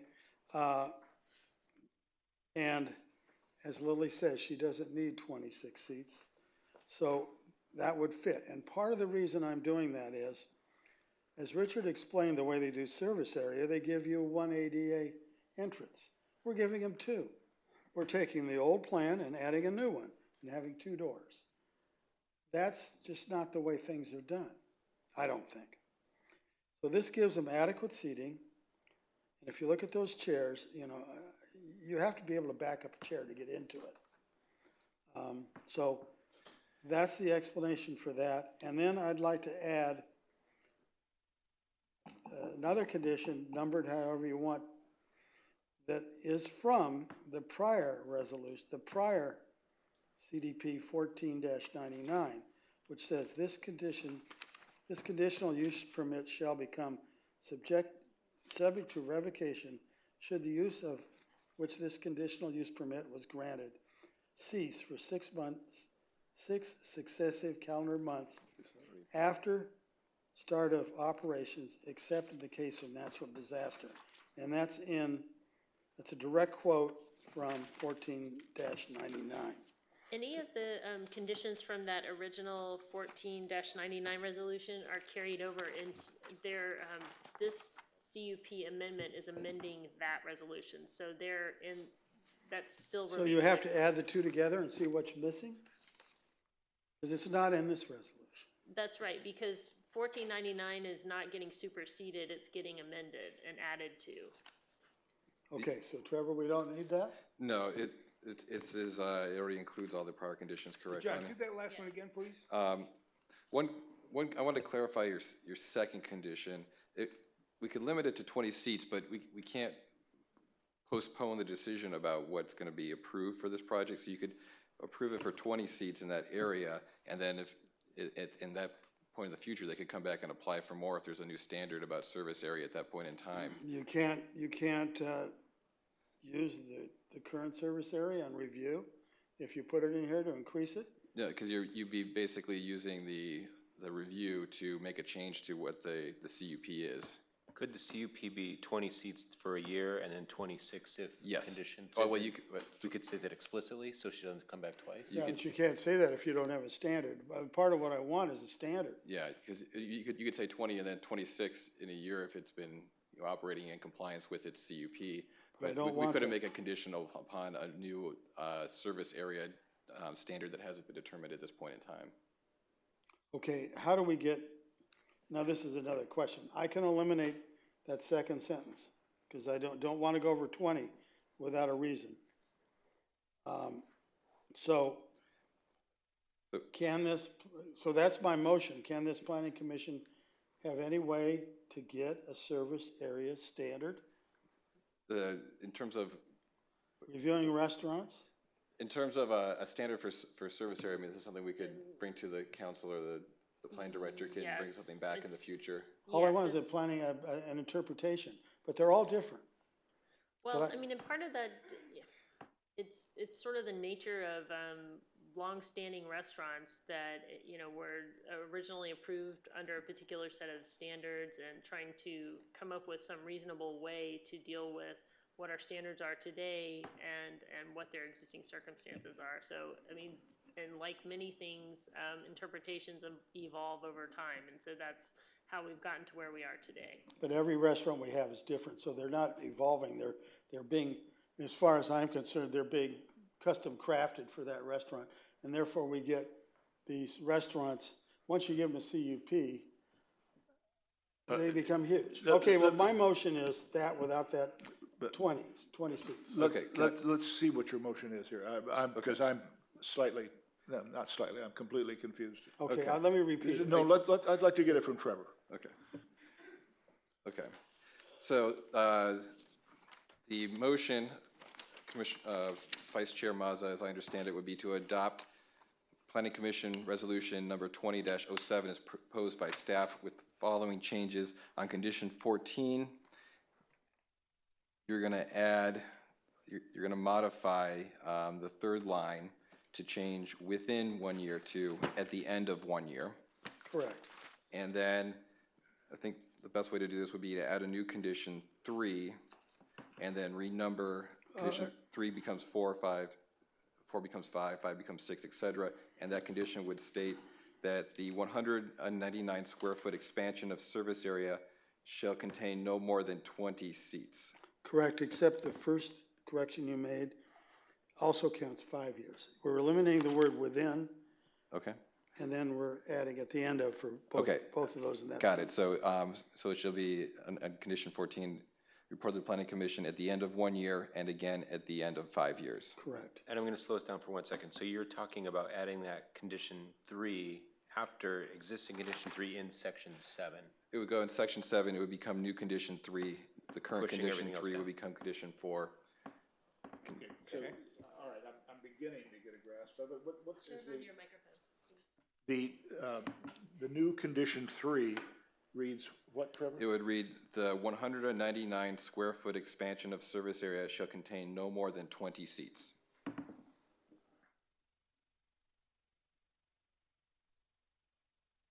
And how many seats is in the? Requested 26. 26.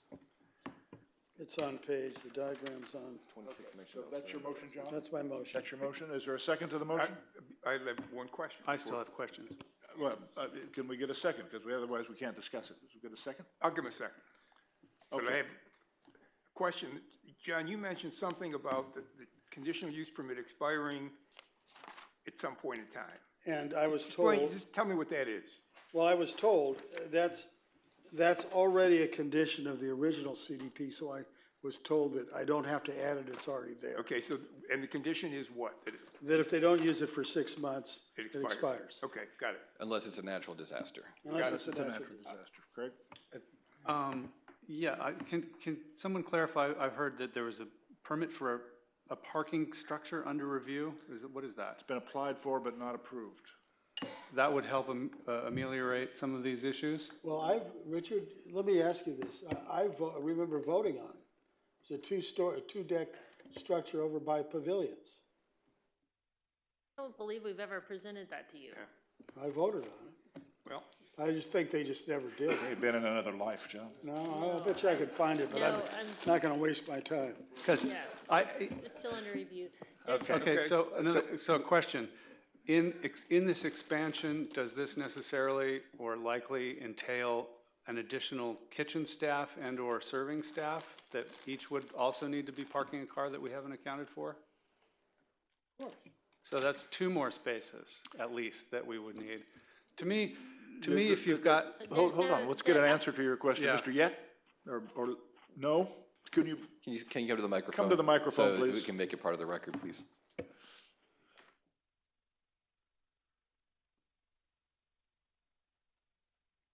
troublemaker.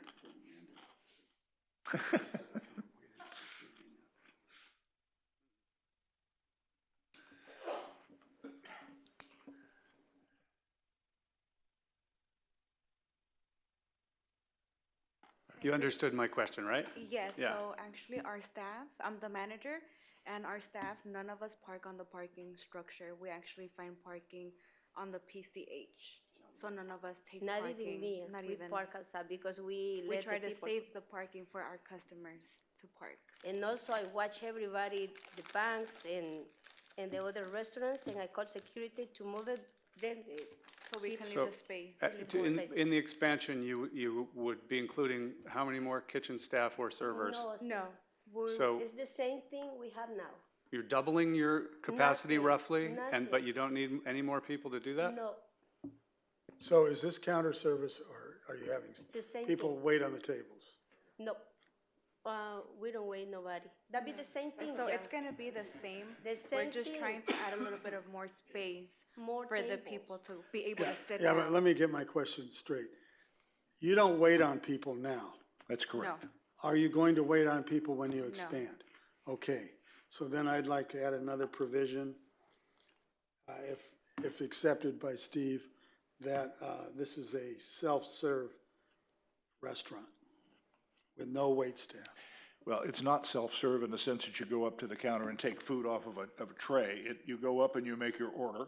And then you They gotta go prepare get their it. order, they bring it to the edge of the counter, you pay for it, and you take your food and Well, go there's, sit down. I don't know how to say. Sometimes I bring your tamales to the table. That's it. Don't confuse things. There is no wait, how would you say that, Steve? There is no wait staff? Look, if There's they're no saying, if table they're saying they're not service. gonna increase their staff, Okay. I'm happy with that. I'm There's not no gonna. table service. I'm Yeah. not changing anything. Right, It's the if same. they're happy, let's not No, screw around. the only reason Craig brought it up for parking, this could be sold to McDonald's, okay? McDonald's doesn't provide table service either. 30 years from now, yes, they do. You haven't been in a while. 30 years from now, it's not gonna be Lily's, maybe. That's the only reason I'm doing it in the CPA. My concern is that the 4 spaces we're creating or allotting to this sounds about right for a dozen seats, roughly, give or take. It's 20 still even sounds like a lot, like what you're saying. 20, I'm being generous because Lily makes great tamales. Yeah, Lily, she does a good job. Okay. Yeah, that's why more breakfast burritos. Thank you. I think we've got a motion. We got a I second? got a second. Okay, we've got a motion and a second. Is there further discussion? I wanted to just add one, we know, we identified a typographical error that appears in the resolution in a number of places. Some of you may have noticed it. And I believe I sent out a note about it, that the word formally should actually be formerly. Yeah. Several places, so we will make that correction as part of the final. Part of the resolution, correct? And we'll also correct if there's any other instances where 26 spots are listed for Yes. seating, and will be changed to 20 to match the condition. Chris? I just wanted to ask one favor. We had a slide up there with the red boxes around the seating areas. I think we'd bring that up and just, mainly for kind of the record to better clarify what John's concern is. And if we could talk about that for a sec to show where John is calling out that how we count service area here versus other sites, because I feel like we're kind of using this use case to illustrate a problem that the city has, and Lily's kind of carrying that weight for us. So whatever we can do to help just make that clear, I think would be good. Yeah, this diagram. So John, if you can just talk to your concerns, and actually, Not that diagram, it's the next one. yeah, the next one, the expanded service floor map. There you go. So One on John, the if you, right. yeah, if you can talk to that one. Me? Yeah, if you can just Okay, the explain one on exactly, the right. and your microphone too. The one on the right, there's 26 spaces on that left gray area. And as you can tell, you can't back up out of your chair, basically. It's packed. So we reduced that to 20, which is the same as eliminating one of the 6 tables, the tables with the 6 people at it, and moving the tables a little bit farther apart. And then what you want clarity on is the fact that right now, everything in white is not included in the floor area calc for that divide by 200, and you got your number of seats, whatever it is, by 50. So your other observation is we need better clarity on how we make that calculation. Right. The staff's explanation was they needed one ADA accessibility. They've got 2 that aren't counted as service area. And we're inconsistent on that. The real problem is there is no definition. And every time one of these comes up, we make it up on the fly. And at least from a staff perspective, I would think if we had a definition, make the staff's life a hell of a lot easier. So, but that's it. Well, it's a shame that Jefferson Wagner has left, because this is an issue that needs to be addressed by the city council, not by the planning. We don't make policy, we just simply try to apply it. And the fact that we don't have one is an issue that needs to be addressed by the city council. Okay, I don't know how policy, but it seems to me that if staff understands that it'd be better if we had a definition, if they produced a definition and gave it to city council, maybe the city council would adopt it. I mean, somebody's got to take the initiative to fix stuff. As a theoretical matter, you're probably entirely correct, but we've got a specific matter in front of us and a person who's got a financial interest that's concerned about. So let's take a roll call vote on this, please. Let me just make one comment on your All right. statement, though. The city council does not make these. There's a section in the planning commission's manual called planning interpretations, and they are done by the planning manager. And there's 13 of them. Right. And they aren't done by the city council. Right, but the city council has, never mind, I'm not gonna get into this argument. right. Let's call the roll, please. Sorry, I just want to make one clarification, mainly for Lily's awareness.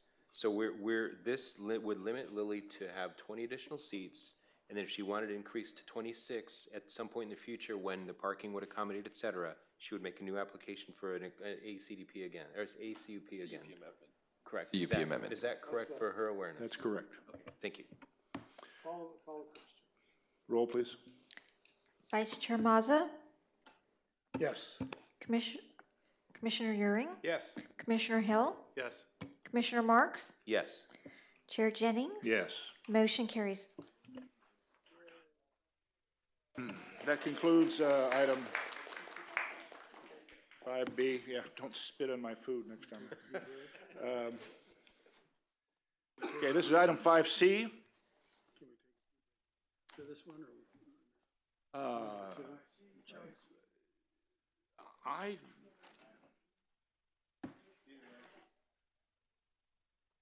We can take a break now if you'd like. Is it break now? Break? Yeah, let's take a. We'll take a 10-minute break. We'll be back at 8:30.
Okay, we're back in session.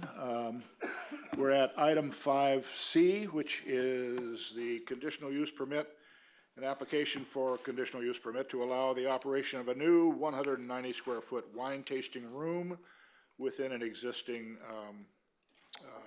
facility. Staff report. Chair Jennings, I'd like to introduce David Eng. He's one of our new assistant planners. He started here almost a year ago, and he'll be the one to present this item to you. Welcome. Thank you. Good evening, Chair Jennings and members of the Planning Commission. I'm David Eng, planner for the application before you, which is for CUP number 19-008 for the project located at 3822 Cross Creek Road. The project site is located in the Civic Center District on one of two parcels that compose the Malibu Village Shopping Center. The subject parcel is the north parcel that's highlighted in green in the center of this overhead photo. And this parcel is zoned for commercial visitor serving uses. Labeled in blue are other commercial uses that include shopping centers, offices, and a gas station. Here are some photos of adjacent development. The photograph of at the top left is actually also of a Malibu Village Shopping Center, although it captures part of the south parcel. To the right is also part of Malibu Village. That's just immediately to the south of the subject project area. And then we have to the west, we have the Malibu Country Mart on Cross Creek Road. Here is an overhead of the project site. It's located within the Fred Siegel retail store, which is highlighted in red. It occupies the westernmost tenant space of the northern building. And here are some site photographs of the Fred Siegel store, looking at it from the corner. And at the lower right, we have the west elevation, and actually with that bay of windows with the door open and the ABC application sign, that's actually the location of where the proposed wine tasting room will be. So this project description, the conditional use permit is to allow for the operation of a 190 square foot wine tasting room that will serve wine and accompanying prepackaged foods. Food service is going to be ancillary to the wine bar and wine tasting room, and there are no to-order food preparation facilities proposed. The wine tasting room will be located within an existing retail area, and no new square footage is proposed to be built. The wine tasting room will seat about 8 customers, be staffed by 3 to 5 employees, depending on the need. It'll also have retail sales of wine apothecary wines and wine accessories. I just want to point out that this is not a general wine shop. They'll be focused on sales of their own products. The hours of operation will be 11 a.m. to 8 p.m. daily, with an extended closing time of 9 p.m. To coincide with Fred Siegel's extended holiday hours, should Fred Siegel choose to pursue that during the holiday season. Further details of the wine tasting room are provided to you in the staff report. Here again is a site plan highlighting the location of the Fred Siegel store within which the wine tasting room will be located. And this is a floor plan that shows the location of the wine tasting room within the store. The wine tasting room is at the top left of the floor plan. It'll also share existing store facilities, such as storage and restrooms and an area to wash glassware. And those are located towards the right of the floor plan. Here's a little bit more of a detailed illustration of, or a mock-up of what that floor plan will look like, showing a raised bar and some seating. And in summary, based on the analysis of the proposal and findings for a conditional use permit, staff recommends adopting Resolution 20-08 and approving CUP 19-008, inclusive of the conditions listed in the resolution. These conditions include a prohibition on live entertainment and amplified music, limitation of the sale of alcoholic beverages to the wine tasting room only, and the approval is contingent on issuance of the Type 2 license from the State Department of Alcohol and Beverage Control. This concludes my presentation. Staff and the applicant, who's also present, are available to answer any questions. Thank you.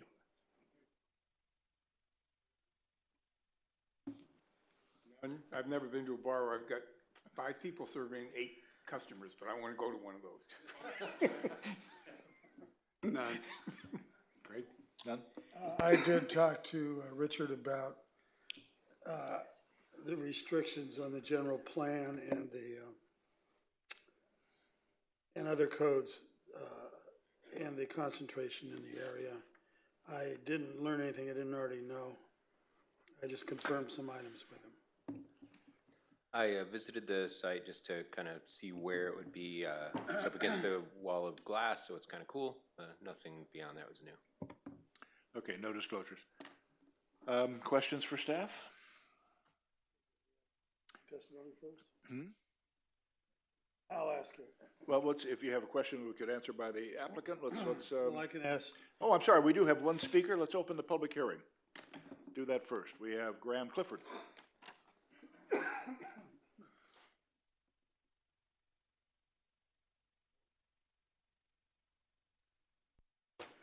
Happy New Year to everybody.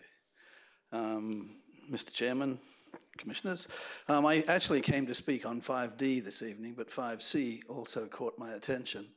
Couldn't understand why we were opening a bar, and it's called a bar in the staff report, within a retail shopping store. I don't know if that's because Fred thinks he'll sell more clothes if he gets everyone a bit juiced, or what, but it seems an unlikely prospect to me. I don't know whether this is open to the store or whether it's walled off or glassed off from the store. I couldn't tell from the signs, but it seems to me that this is, and I don't know who's proposing this, whether it's Fred Siegel or whether it's the owner, Jamestown, because both of their names appear on this thing, and I only had time to look at it briefly, but it's obviously not intended for locals. It's aimed squarely at tourists and visitors. And I'm just not particularly keen on sending more visitors and tourists off on up and down the PCH, even mildly juiced, when they're visitors and tourists and they're not completely aware of how dangerous the Pacific Coast Highway is. We used to have the Doom Room. This doesn't seem to be taking that place of that. And we used to have a bar where Nicholas Eatery now is, and that doesn't seem to be taking the place of that. But nevertheless, it's a bar. And it seems to be there for the sole purpose of making money and not serving any purpose for the community whatsoever. They call it a wine apothecary just to disguise it even more, seemingly. I'm just concerned about, I think you guys need to ask a lot of questions about this. I'm not trying to talk it down completely, but I mean, it seems questionable, and the motives of opening it seem questionable.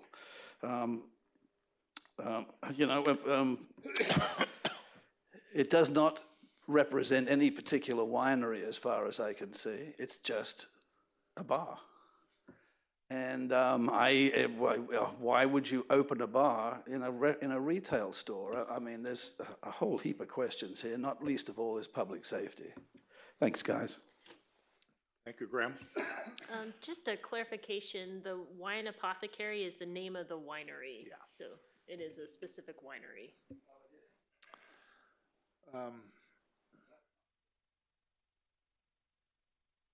Okay, so is there anybody else? Who is the applicant here? Okay, are you just available for questions, or do you want to speak? We'd love to speak.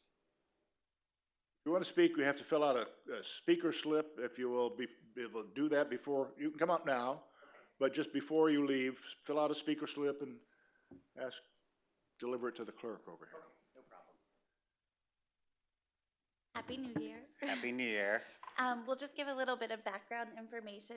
My name is Stacy Spiegel-Dim, and this is my husband, William Dim. He's the winemaker, and I am in the fashion industry and own a wholesale showroom called Summer Somewhere. Maris Collective is the company that actually does the buying for Fred Siegel in this location and other locations, and I've worked with them for a lot of years selling the designers that I represent to their stores. And the owner of Maris Collective had contacted us about opening up a wine tasting room because my husband has made wine after my showroom called Summer Somewhere. And they thought, you know, in general, I'm not sure how much you're aware of the retail business right now, but it's all about experiences. And so we all thought it would be a wonderful idea to bring the Summer Somewhere wine that is made by Wine Apothecary to this location to give the customers an experience while they're shopping.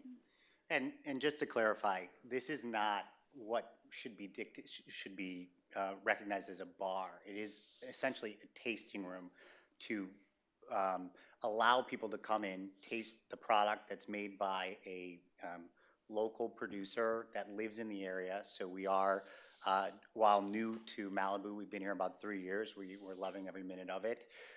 This was an idea for us to actually have a business that would ingratiate ourselves to the community. So we are very much about inviting locals and the community at large to come and enjoy. It is not a bar in the sense that we will be providing alcohol so for the purposes of people to simply be intoxicated and get in their cars. We have 2 very small children, 3 months and 2 years old. We live over in Point Doom. We also frequent Lily's. So we're thrilled that we're going to have some extended hours to pick up some food there. But this is an opportunity for people to come in and taste what I've been in this business for 12 years making wine, essentially for other people. And this is a project that the 2 of us started together that we're finally going to be able to showcase some product that is very near and dear to us, that is artisan, that is very curated. You know, my wife said that she's had experience with Fred Siegel and has sold to them via her shopping. Fred Siegel has a status, certainly, that is, you know, at a certain caliber, and the quality of our product will speak to that being able to be placed in a store of that nature. But the idea is to essentially allow the public and the community and the neighborhood to come in and just taste the wines and to decide if they want to purchase them at retail. So it's really a very basic tasting room concept, not a bar. There will be, you know, almost no waste. Essentially what we're allowing people to do is to come in and taste 1 ounce pour of potentially 4 to 5 artisan wines and decide if they'd like to purchase them for retail. It's not about getting anybody that's coming into the area intoxicated. It's just an opportunity for us to, as part of the community, as a winemaker and somebody that, you know, is looking to put down roots in the area that we've come to love over the last couple of years, and going to be sending our children in the area to school to allow us to have an opportunity to sell some product and share something that we love with the community and public. And I just want to add on to the experience part too, but Fred Siegel's granddaughter has been an integral part in developing the Fred Siegel Malibu location, and I'm not sure if you've been aware of all of the activities and experiences that she has brought to the area. Every weekend there seems to be something new where she's having an activity or a local artist or a band or something. It's very community driven. Very, very community driven. And this is why they want to put a tasting room in there, just more about the experience and modernizing retail. Thank you. Thank you. Yeah, you have. All right, so if you have questions you want to ask of them? Of staff, Let me okay. ask him before he leaves. Mr. Dim, if you can stay near the Could I microphone ask in a case you have question of you? questions. Yeah. Are you a tenant of Fred Siegel? Are you part of Fred Siegel? Are you? Not involved in Fred Siegel. We would be a tenant, leasing the So space it's a within Fred Siegel. sublease? Correct. Okay. Which is why both Fred Siegel and Jamestown have to be on the application, because it's a sublease space that we will be And moving then, into. will he be involved in the license or just you? We would maintain the license, as we already actually have an O2 wine grower's license to operate and produce alcohol, wine. But you'd need a off-sale So license. in this case, under the O2 licensing, if you're allowed, in theory, you're allowed to have a duplicate license that will allow people to taste and then purchase your product. We currently do not have one, so essentially what we would be applying, and ABC has already basically said, well, you're able to do it with your current licensing. So if this is where you'd like to open up your space, if they approve the CUP, then the ABC duplicate will be approved, and it would be under us. So we would be the accountable party here. The duplicate would also be an ABC type 2, right? That's correct, So, yes. okay, so it So implicitly it's limits a the tasting type of- room only, that is correct. Okay. Not a bar, not a watering hole, nothing of that nature. And you have to remember, Fred Siegel, they would not want that either. That's true. That was the Okay, Okay, we are back here. Is there a motion? I've got questions, Oh, you have questions, all right. major questions. Not of you, you can have a seat. Okay. Thanks. We have LUP, let's see. Look up the, go ahead. Okay, questions. We were just talking about parking. I understand that this whole place is not underparked the way Point Doom is, but nonetheless, looks like 4 parking spaces based on, if you'd use the restaurant ordinance as just a guide, I don't know if that's applicable, and then 2 more for employees. We're talking about 6 additional parking spaces. Do we need to accommodate for that in the plan in any way? No, we do not need to accommodate for any extra parking for 2 reasons. Number one, this being a shopping center where we, look at the balance of uses. Number 2, the Fred Siegel store, as you know, used to be a theater that had a much higher parking requirement. With the conversion of that space to retail, we actually have a situation where that shopping center has a surplus of parking currently. Okay, and then I thought somebody else would ask this question, but if somebody wanted to come to the city to do a bar and wanted, in terms of the zoning, wanted a CUP, I understand that on a functional level, tasting is a little different than a bar, but on a legal level, how does this differ? And this might be a question for maybe Bonnie or even Trevor, I don't know. Is this not a bar in some legal sense? I mean, it's from a zoning standpoint, it's similar in that it involves the service and sale of alcohol, but it's a tasting room just by operation is a different thing than a bar. And basically the condition here, limiting it to a type 2 license, prevents it from being operated as a full bar. They'd have to come back if they wanted to operate with a different type of alcohol Okay, license. so in that case, it's a liquor store, right? Because they're selling retail product right there? I don't believe that's the ABC license you have. You can ask them to come back up, but I believe that's a different type.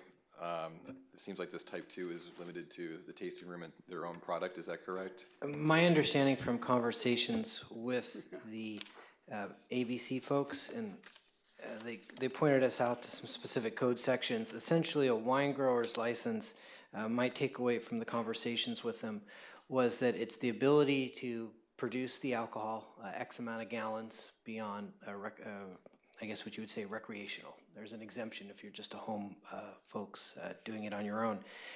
But then it also gives you the ability to sell your product.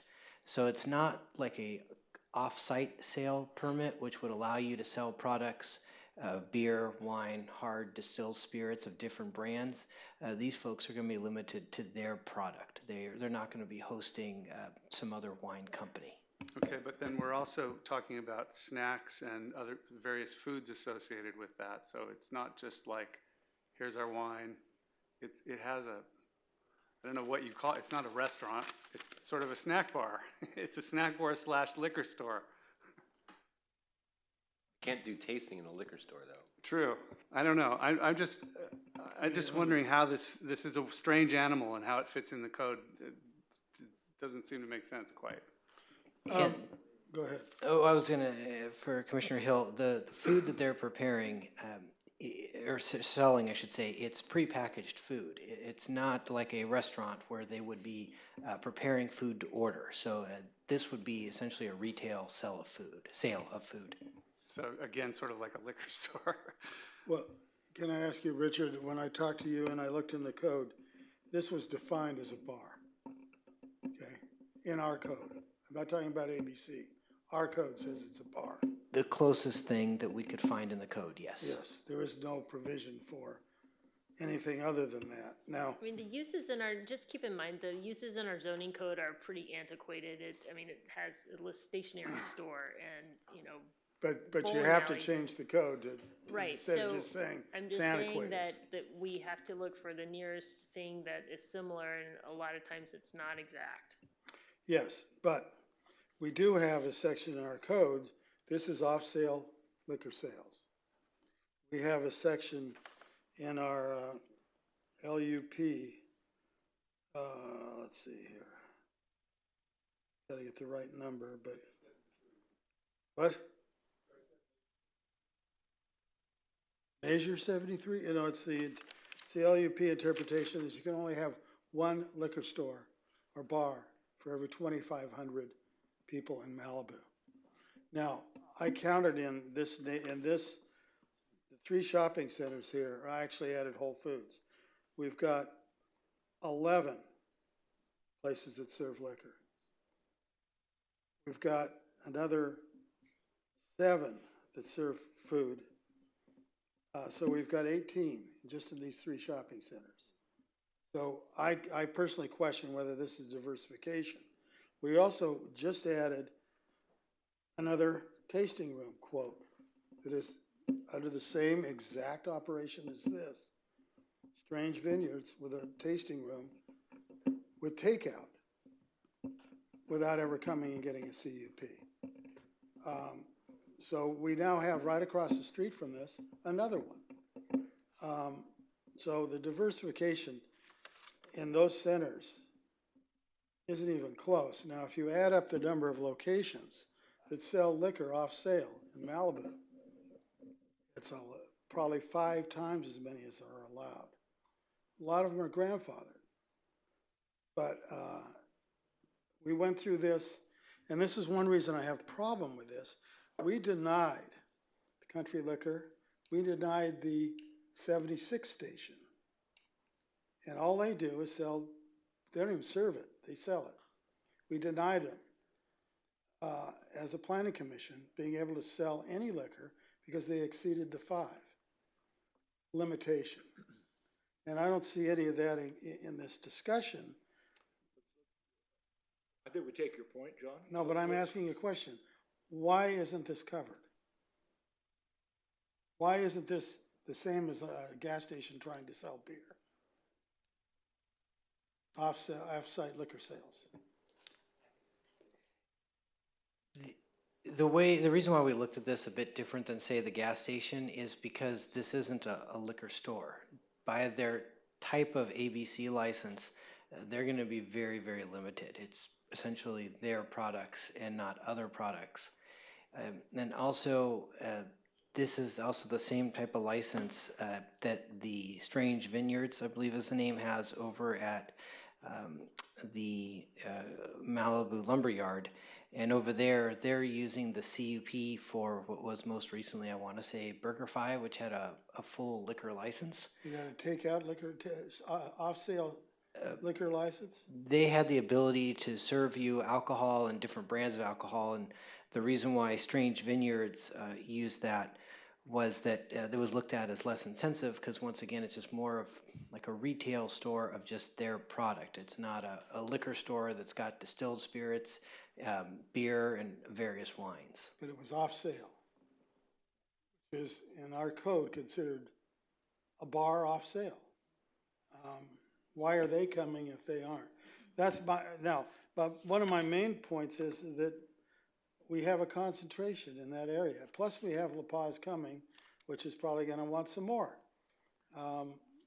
And did anybody ever look at how many, 18 of these services? And did anybody ever look at exactly the same license, Rosenthal Vineyards? Okay, which is not exactly small as far as patronage.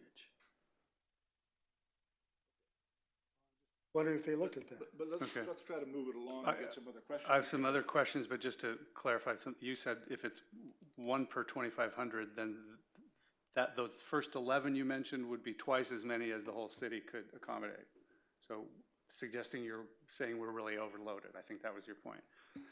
My question, I don't see anything mentioned in the report about toilet facilities. We're talking about serving some nominal food, snacks, drinks. And if there's nothing in the code that talks about needing an increased restroom capacity on site because there's something on the shopping center, still do we need to be talking about any marginal impact on the sewerage system if we're serving more food and drinks there? I didn't see anything about that. I mean, it's not, if it's not a liquor store, it's like a food serving place. Shouldn't there be bathrooms? Public restroom in the store? The applicants, I think, can explain this better than staff. The idea is that this isn't food service like a restaurant you go to. The idea here is that they're essentially trying to sell a product. And it's not a plate meal or something like that, but a sample. Right, so nonetheless, at minimum, you'd want to, maybe go wash your hands or something. So as far as we're concerned, we can take the food provision completely off the table if you like. This is not about a food service concept. This is not about increasing the number of people that need to use restrooms. It's essentially giving them an opportunity to, and what we thought might coincide, which I have been in the wine industry for many years now, and very familiar with O2 licensing and tasting room etiquette, et cetera, is that we thought it might be nice if people were going to taste 2 or 3 tastes of our wine to have, number one, there's palate cleansers, right? So it's just a matter of you offer somebody cracker or whatever in between the tastings. That's very basic. That's not something they're even paying for. It's just something that's a part of the process so that they can have an opportunity to really taste the product. The only prepackaged items we were talking about would have been like a light cheese plate if somebody wanted to walk out the door with that and they bought a bottle of wine from us, or a chocolate bar. This is not a food service concept. This is not a liquor store concept or really a bar concept. It is essentially a tasting room that will be dedicated to the sale of our product alone, which would be, giving the public an opportunity to taste 3 or 4 wines and then decide whether or not they want to purchase it. It shouldn't even increase bathroom, sorry. What is the restroom? There's a public restroom there, or what? There are two restroom facilities in the back there. They are not public, but there are several public restrooms throughout the facility between the Malibu Village as well as next door at the Country Mart that are all available to the public. There's only one. Well, there's the one in the Country Mart, and then there should be the one in the village. Is there one? I don't recall one ever, but following on John's point, what is the license or the CUP for Rosenthal? I mean, that seems like a sort of a template here. How is this different from Rosenthal, and would that be applicable? That's not in the city limits, so I don't have any information on that one. But it's a type 2. We would not be inviting that type of atmosphere, though. This is, again, it's a lot larger space, isn't it? It's essentially, we're Yes, in an 8-seated space that will allow people to taste a couple of wines and decide if they want to purchase it retail to take home. Again, it's not about, getting people intoxicated. It's just giving them the opportunity to try our product and see if they want to buy it. A lot of men up here, have you ever just wanted to take a seat and have a sip on a glass of wine while your wife or significant other is shopping? That's what this is there for. It's for you. Yeah, but I think our codes, and this is just my opinion, our codes limit this type of service and concentration, because we're not New Orleans. Let's get. We would be happy to hear provisions if there are some, because we are open to them. Possible to get staff to give me some idea of John's concern about the number of these places in Malibu. Is that valid? Have you guys thought about that? Can I ask you a question ahead of that? Just because Sure. if this is listed as a complementary use, if it's a complementary use in retail, does it still get included in that calculation John's concerned about? Because I agree, if we're getting way over that number and. We'll be New Orleans. That's your call. Is it selling dresses a complimentary use to having a bar? Well, if there's a clean definition of complementary use where it says we don't need to include that secondary use, whatever you term it, this wine sales as their primary, so it doesn't count in this calculus. That's what I don't quite know how to That's place how that. we interpret it. Let's see if staff.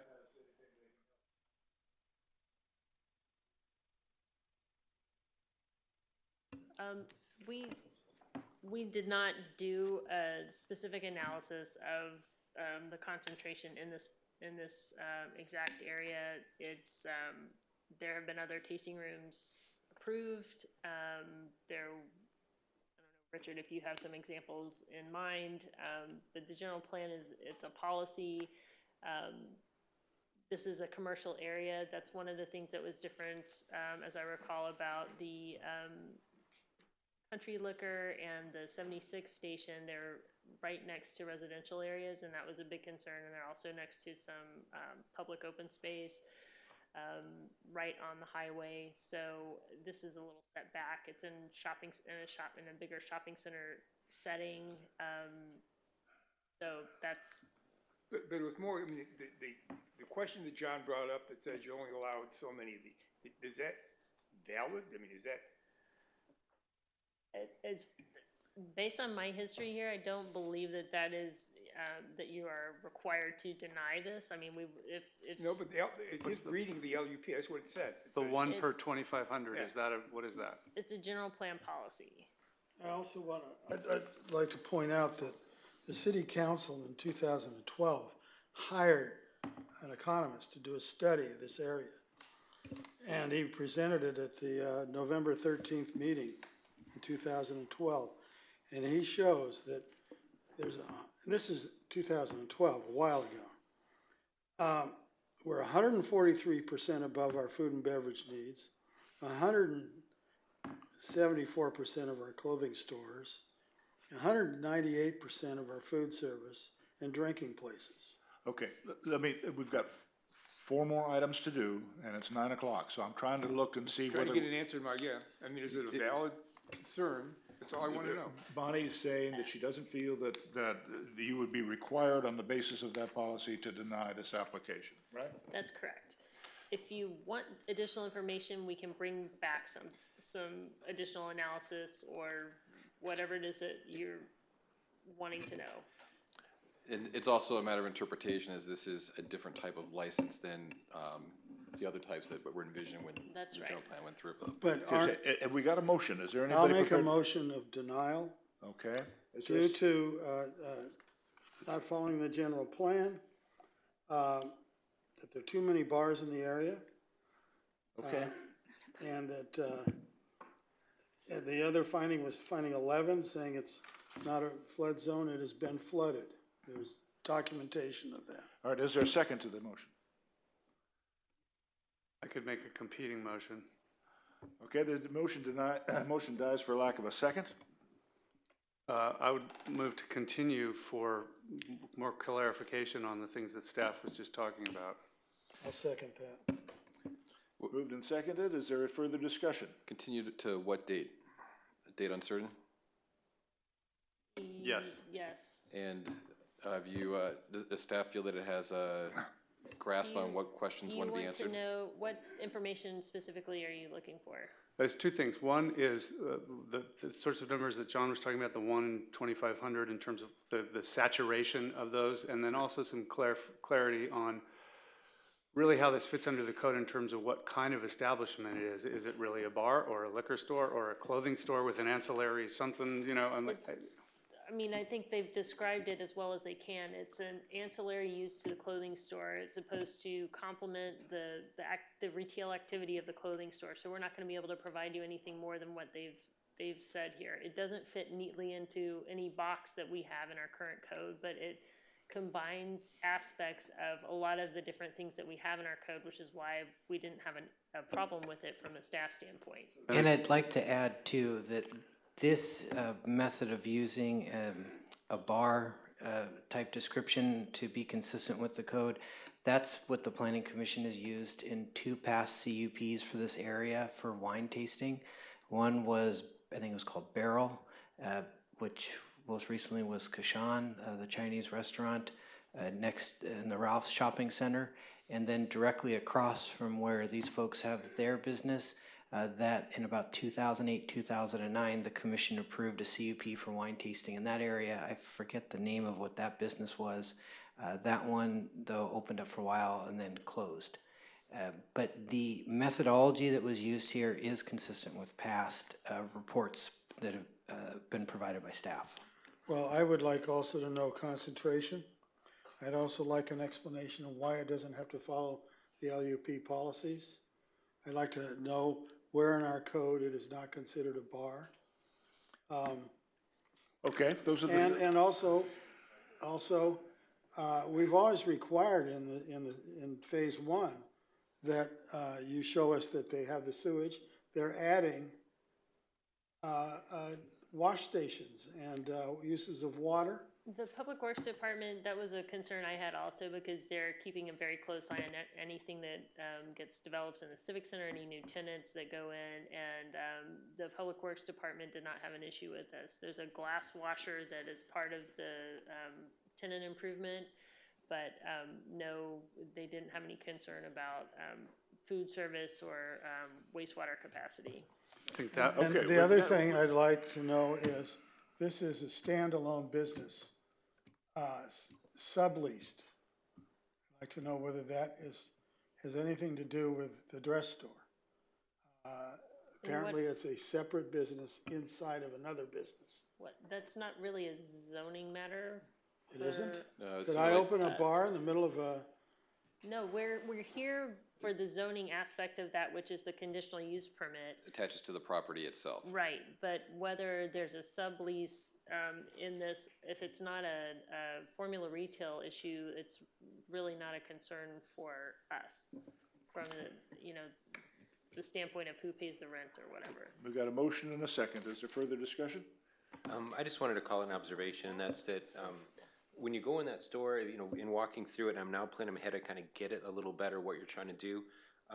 The way they lay that place out, it's got clothes, it's got like surfboards sitting there, guitars.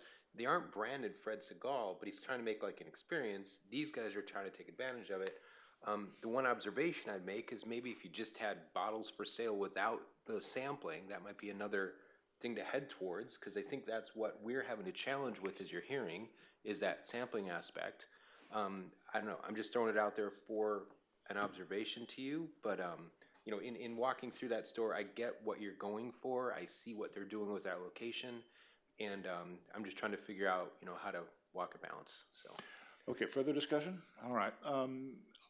Personally, I can't begin to understand the connection between liquor stores and a wine tasting. Wine tasting is a huge industry all up and down the South Coast.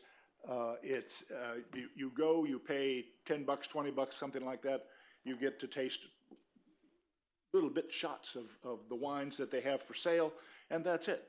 If you're sitting there while your wife shops, it's a good idea. You might be able to have a drink. There's just no connection between this and a bar. There's no connection between this and a liquor store, just in terms of the functionality of the thing. I'm going to I'm going to vote in favor of the motion to continue, only in the hope that this thing will stay alive and be able to be brought back and approved. But my personal preference would be to just vote it and approve it right now. But we have a motion and a second. Can we have a roll call vote, please? Commissioner Hill? yes. Pardon me, Chair Jennings, do you want to ask the applicant if you'd rather take a denial at this time, or do you want to do a straw vote, or? I just wanted to throw that out. I don't think we offered a denial. I can ask you if, I'm not sure, if we deny the application now, you have a right to take it up on appeal to the city council. If we continue it, you're going to be moved over until another date, and you're going to have another hearing in which you may or may not be approved. So it may be, it's a decision you might want to make, whether it's to take the denial and take it up to the city council, or whether you would rather have the continuance. And if you chose to deny, what's the cost or process in that, just for clarity, just so they're aware?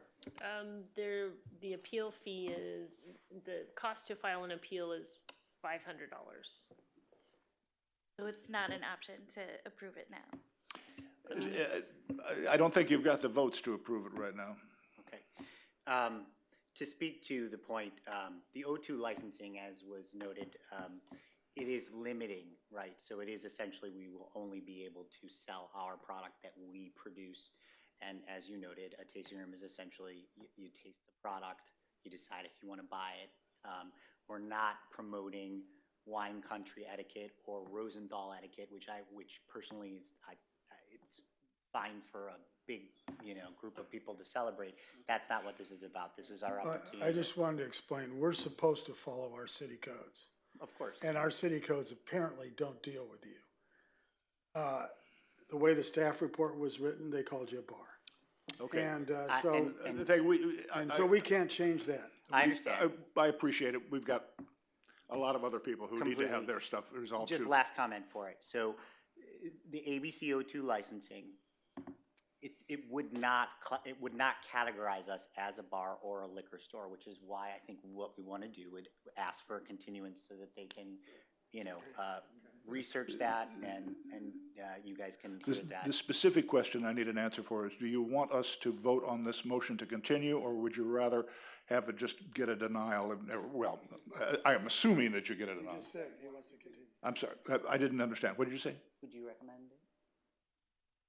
I believe we're going to have it. We're going to ask for a continuance. You're going to accept the continuance? Correct. Okay. All right then.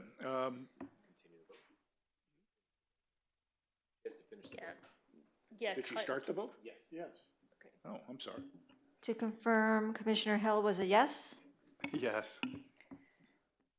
That was a yes. Vice Chair Mazza? Yes. Commissioner Marks? Yes. Commissioner Euring? Yes. Chair Jennings? Yes. Motion carries. Okay. That concludes item 5C. We're now at item 5D. Item 5D is a conditional use permit involving 29243 Pacific Coast Highway. This is the Malibu Playhouse.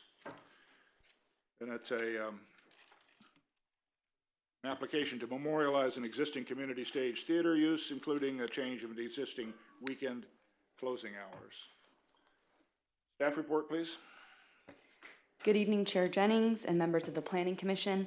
The item you have before you tonight is CUP number 17005 for the property located at 29243 Pacific Coast Highway.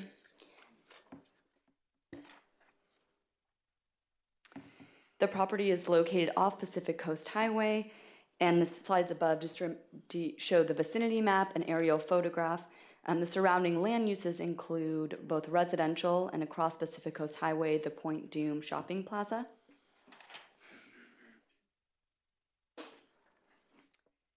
The conditional use permit is to allow for the continued operation of the Malibu Playhouse, a community stage theater. The applicant is requesting the hours of operation be extended on Friday and Saturday evenings from 8 a.m. to 8 p.m. to 8 a.m. to 10 p.m. Additionally, the property owner is requesting the use of the theater as a recording studio to only be utilized for the property owner and not to be utilized commercially. A detailed history of the operation of the community stage theater is included within the staff report. The use of the community stage theater was originally previously approved under a TUP and then followed by a CUP which expired in April of 2006. The community theater has continued operation and is applying for a new CUP to continue the same operations as approved under CUP 01001. The project does not include any new proposed site development. Pictured here is the site plan. The theater is outlined in red. The existing community stage theater is shown there, as well as the office building and storage buildings that are existing on site. The site plan also shows the proposed parking. The parking was calculated based on MMC 17.48.030D, which specifically is for theater parking, which says 1 space is required for each 3 fixed seats or for every 21 square feet of seating area where there are not fixed seats. So currently 33 parking spaces exist to serve the 99 fixed seats. An additional 2 parking spaces will be required as a part of this application for staff parking. Pictured here is a detailed floor plan of the community stage theater. As you can see, there are 99 fixed seats. This has not been changed since the original operations of the theater, and is not proposed to be changed in any way under this application. Here are some site photographs. On the top left-hand corner is an interior of the community stage theater, and on the bottom right-hand is an exterior shot of the theater. Here's some photos of the parking area. In summary, staff recommends adopting Resolution 2020, approving CUP 17005, inclusive of the following condition. The proposed recording studio shall not be utilized commercially and shall solely be used for the use of the property owner. The recording studio may only operate during the hours of approved operation. Additionally, a revision to condition number 22 to read, the planning department shall conduct a review of the community stage theater operations and compliance with the conditions of approval. The report shall be presented to the planning commission 1 year after the CUP approval. Staff is available as well as the project team for any questions. Thank you. Thank you. Disclosures? I've been to the theater. I had a conversation with Mr. Schmitz. Don't think I learned anything new, just sort of had a few things clarified. Yeah, I apologize. I had a conversation on Commissioner Moss with Don Schmitz. Yeah, I had a conversation with Mr. Schmitz, and I've been to the theater many times. Did you gentlemen learn anything different that was not in the staff report? No. Other than, there's nothing in the staff report about a recording studio. I'm sorry, I also had a phone conversation with a neighbor, Mr. Should I say names? Yeah, why not, right? Yes, you Mr. should. Berliner, and he had some concerns, not about noise, and surprisingly, but about the septic treatment being maxed out, concerned about more people, and some discussion about drainage from the shopping center that adds in with that comes down from the theater through his property. I also had a phone conversation with Mr. Schmitz. Nothing beyond what's been discussed was learned there. I live down the street also. I'm pretty aware of the location.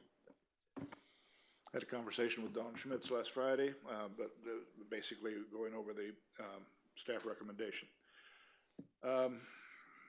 Questions of staff? Yes. You just read a proposed change in the resolution about a recording studio, and there's not a single word in this whole staff report or a single drawing or anything about a recording studio. Is that right? It's not commercial, though. No, I mean nothing, not a word. Is that correct? That is correct. In the original information that was submitted by the applicant team, there was a request for the recording studio. I asked for some updated information, which did not include the recording studio. So upon the publication of the staff report, the applicant team wanted to make sure that we did include that in the staff report, which is why we added it as a condition of the resolution. Okay, Trevor, we can't consider something that's not even brought up in the staff report, can we? So this is As a use? It's a new, the recording studio is a new use. It's not currently existing on the property. That is correct. There will be no construction involved at all in change in floor plan regarding the recording studio. It's the concept that they would be using the space as it's currently used and just recording what they're doing while they're doing it. So it's not like it's not terribly, it's like using an additional piece of equipment is how I understand it, and that's why I wasn't overly concerned about this. to record what the use is that is occurring there. So it's not So- a separate commercial use of this You're building. saying that It's just- nobody's gonna stand there with a guitar and make music and record it? It's only gonna be plays that are being recorded. Is that correct? Let's what Mr. Schmitz, if you had a conversation with him, I don't know why you don't understand this, but let's, Before that, one more let's question. get one more Staff. question, then we can open the public hearing and let Mr. Schmitz explain the thing to you.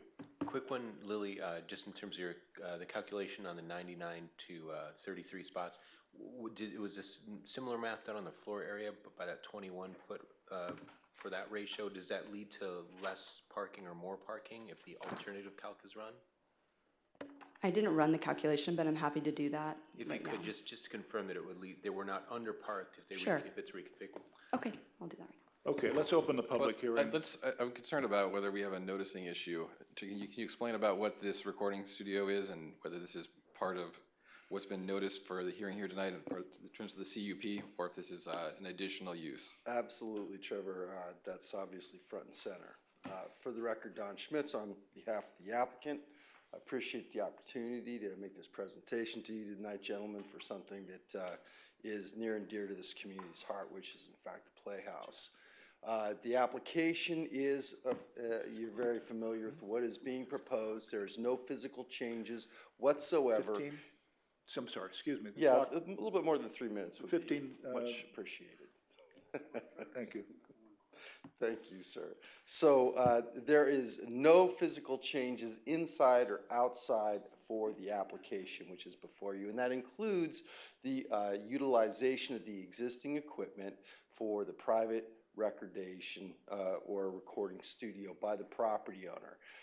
The Playhouse already has mixing boards, amplifiers, speakers, instruments which are played in there, things are recorded, things are rebroadcasted for the plays. Basically, to not allow the property owner would be saying that the exact same use that everybody else, the Playhouse, is allowed to have within this facility, the property owner would not be able to use it for the exact same use. It just simply doesn't make sense.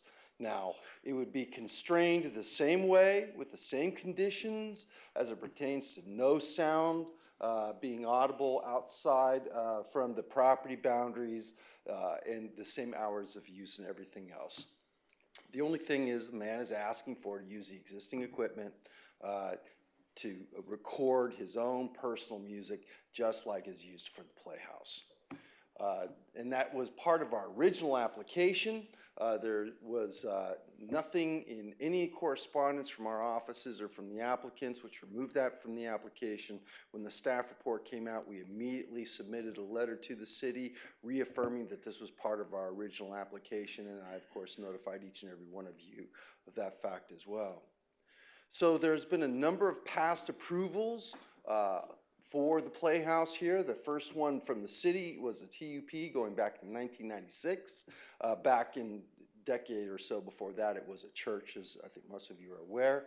In 1998, there was a conditional use permit for the operation of the community stage theater. You go back to 96, this is a use that's been on the property for almost a quarter of a century, and there's never been any problems with it. I also want to point out that the 1998 CUP had the hours of operation going till 10 p.m.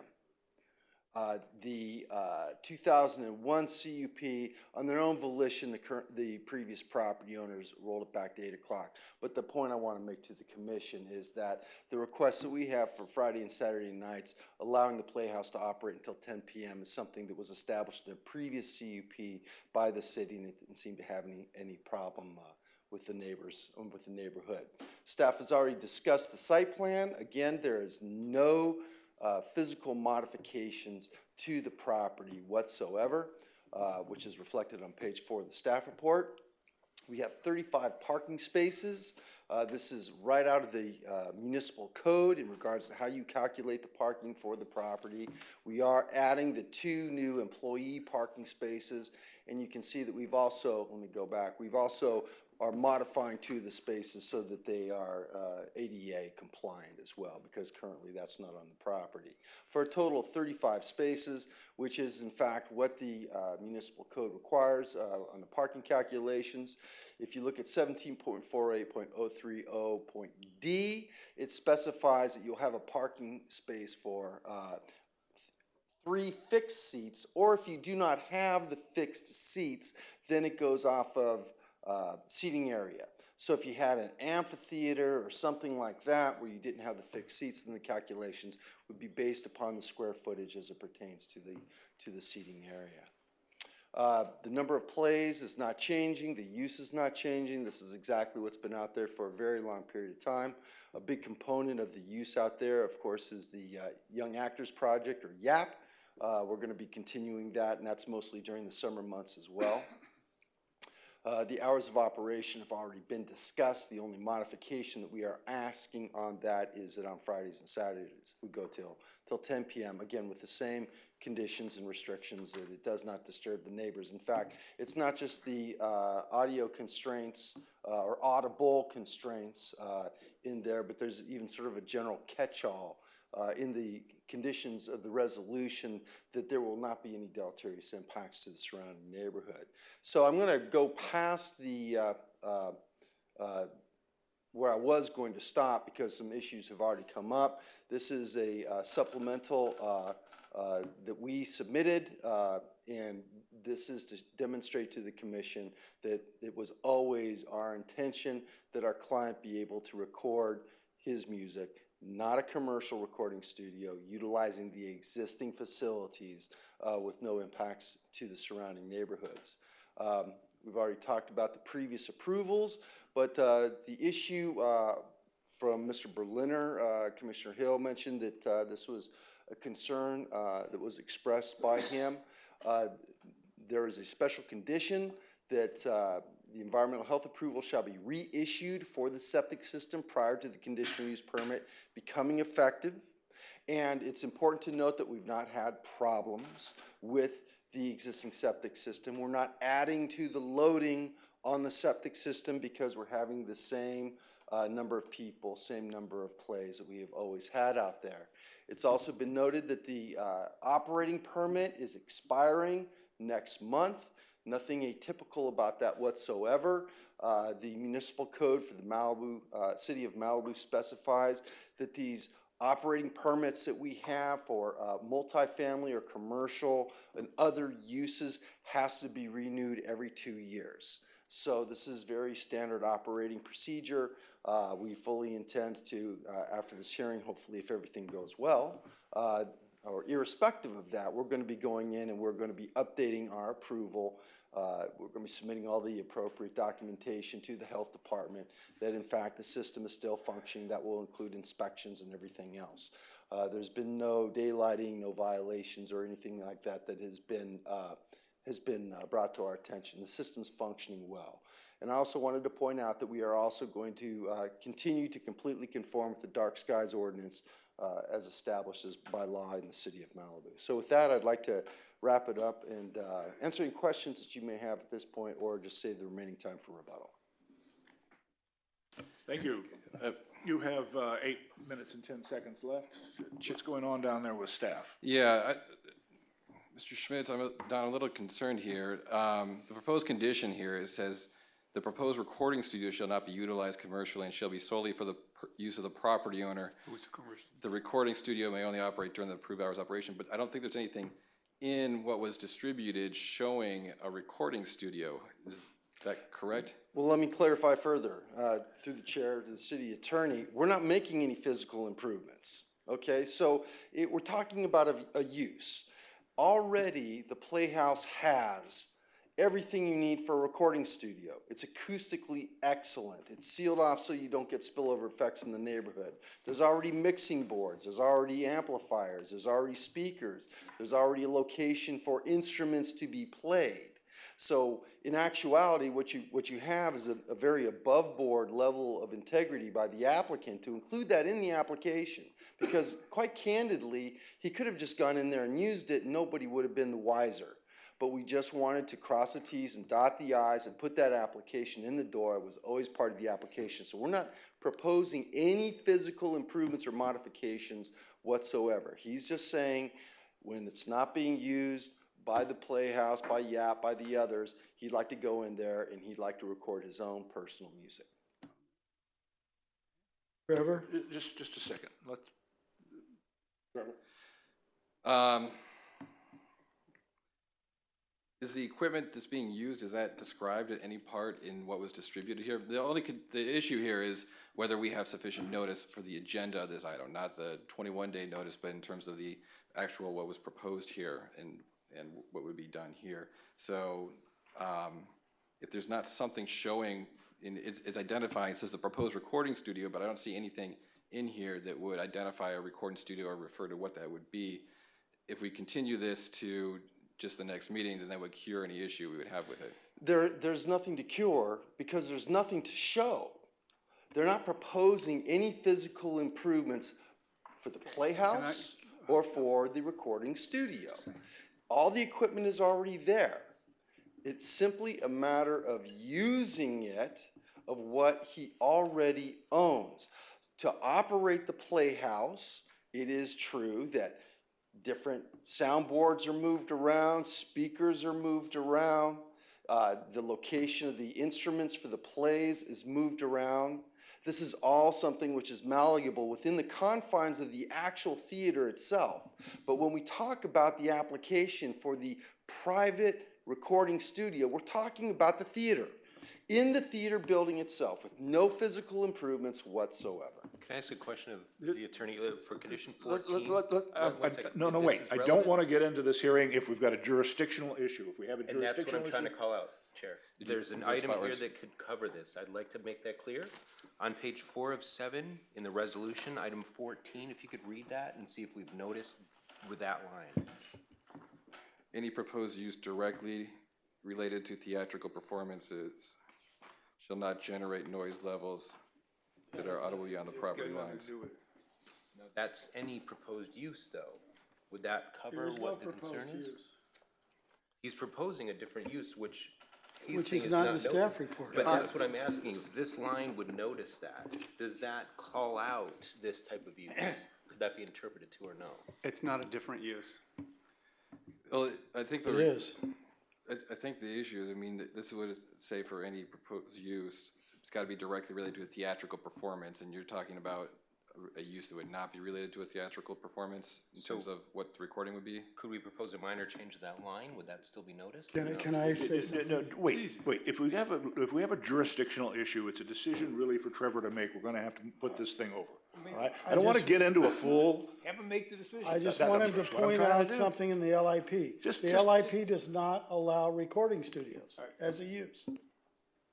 Trevor, make your decision.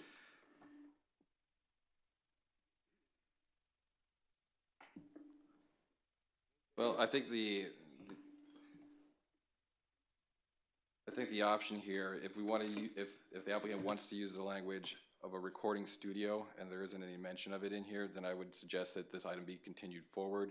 If we want to adjust the language that's proposed here to something that fits within what was noticed here, then we could continue today. But I would recommend in an abundance of caution that if this recording studio use is something that the applicant wants and doesn't want to have an issue about, then we continue it to the next meeting. It's I mean, that's just 2 weeks away. We would not be renoticing, we would be updating the staff report and the resolution, and that would take care of this. We'd get the exact language that we need. Yes, so if there's anyone that was concerned about this recording use, they'd be able to come and know to come to this hearing to speak about it, to know that the venue will be used at times other than the theatrical performances that are advertised. Could I ask a question? Okay, go ahead. Mr. Schmitz, you want to have it remove the language, or do you want to and go forward, or do you want to have it put over for more? What language would you be removing, Trevor? Any mention of a recording studio? 2 weeks. Could you give me 1 moment, please? Not allowed in the code. What? Basically, you're saying that same equipment, same electricity, same everything. Read the code table. It says stage theater. No other use. It's an R zone. There are,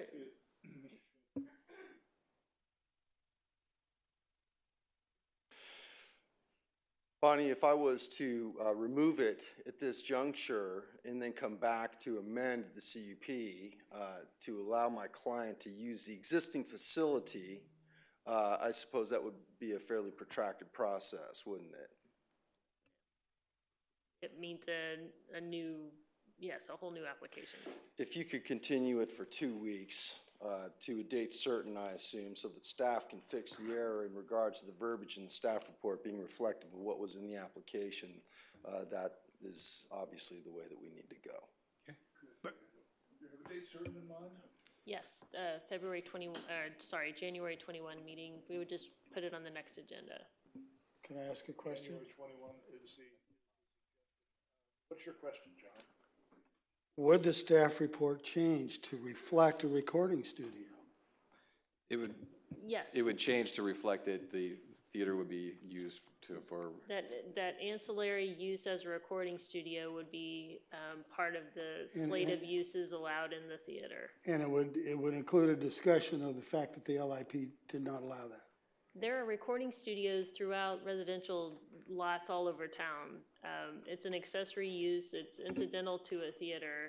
In the With a context- house. in- Yeah. Yes. Can I just point out, before we put the motion to continue, that we have a public speaker here tonight who might want to comment? Yeah. No, just my only question is, for the next meeting, will this thing be noticed to the public? Because the neighbors can, It needs your, to- your, yeah, your microphone. microphone is. It will be noticed to the public, is that correct? It would be noticed by virtue of a new staff report being distributed. There would not be a new mailer sent out or anything like that. I mean,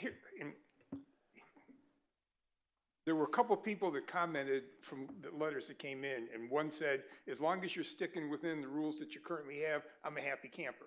So if we're gonna change those rules, that guy should at least know that that's going on and have a chance to comment on it. I'm just concerned if, look, when we started off, you had one idea what the recording studio was gonna be. He took us on a random walk through the universe telling us what, so I'm just saying, we're gonna be crisp, that you're changing the use in a residential area. Let's just be tight. I mean, I'm all in favor of the Playhouse. Recording studio may be something different. Just make sure everybody knows what it is and how it's going to work. That's all I'm asking for. Okay. We've got two more speakers would you like to address the commission? Shoshana Cutler? Yeah, I mean, I don't know how it influences if we're on a continuance, but I'm here. Nonetheless, we've opened the hearing, and so you're Thank here. you. And actually, all those pictures that you saw in those presentations, that's all my work. That's what I've been doing for the last 15 years at the Playhouse. So if you don't know me, my name's Shoshana Cutner, and I'm the executive director of the two nonprofit performing arts programs. So I'm executive director of Malibu Playhouse and Young Actors Project. So I began working at the theater in January of 2005 and have continued there for 15 years. And every year we serve approximately 200 youth and families at the theater, and children grow up there. Including the children of current and former city council members and commissioners. Having worked there for as many years as I have, I want to make sure that I address the topics that I have firsthand knowledge of, which are noise, parking, and accessibility. In my 15 years of productions there, I have never had a noise complaint. In fact, the sound is designed so well in the theater, the doors are shut, you don't hear a peep outside. So that's amazing. Parking has always been more than adequate for all of our communities' participation, even things that are really popular like cabaret. Parking has never been an issue for us. And all areas of the theater are accessible for everyone to come see the plays. I even have a student who is in a wheelchair and she performs. So the theater's completely accessible for someone to be a performer or an audience member who might use a wheelchair. The theater means the world to the community. from little ones as young as 4, it's their first time ever seeing a play live on stage, to our 73-year-old local actor, Hub, who comes to our Monday night scene study class. So we serve all ages.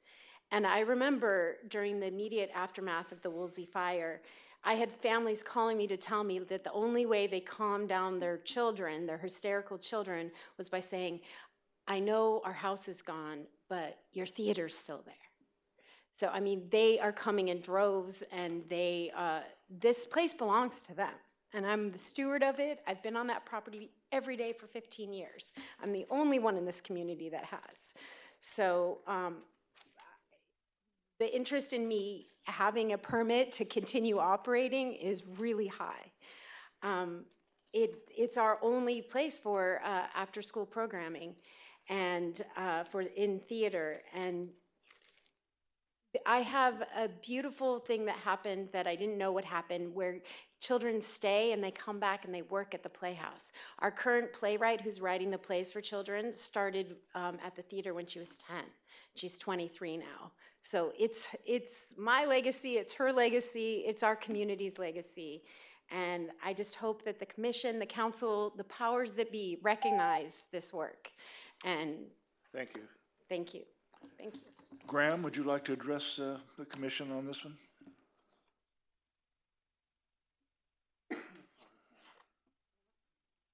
Thank you, Jeff. Yeah, I'm in full support of this for obvious reasons, having directed many plays up there and being on the board of directors of the Playhouse when it was functioning on that level.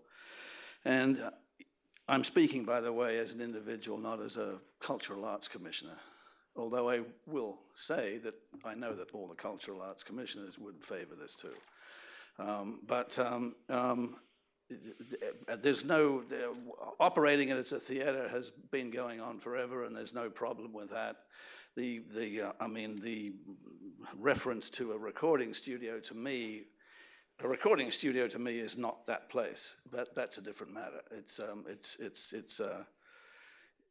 way more professional than the stuff that's in there recording wise. But that's up to Don. I don't want to put a spoiler on this, because they have to clarify what the recording studio aspect of it is. If it's just recording what's going on up there, that's one thing. But it's certainly not outfitted as a commercial recording studio, and I will say that because I'm in that business. So there's no parking problem there. We've had plays there crammed full, 199 seats, no parking problem at all. So that's not an issue. Going past 10%, every play I did went past 10 o'clock. And so that was never an issue. So it shouldn't be an issue now. Shoshana does a great job with the children. It's a shame that the adult theater is not functioning anymore, but maybe we could get that to happen again, because this city desperately needs an arts exposure.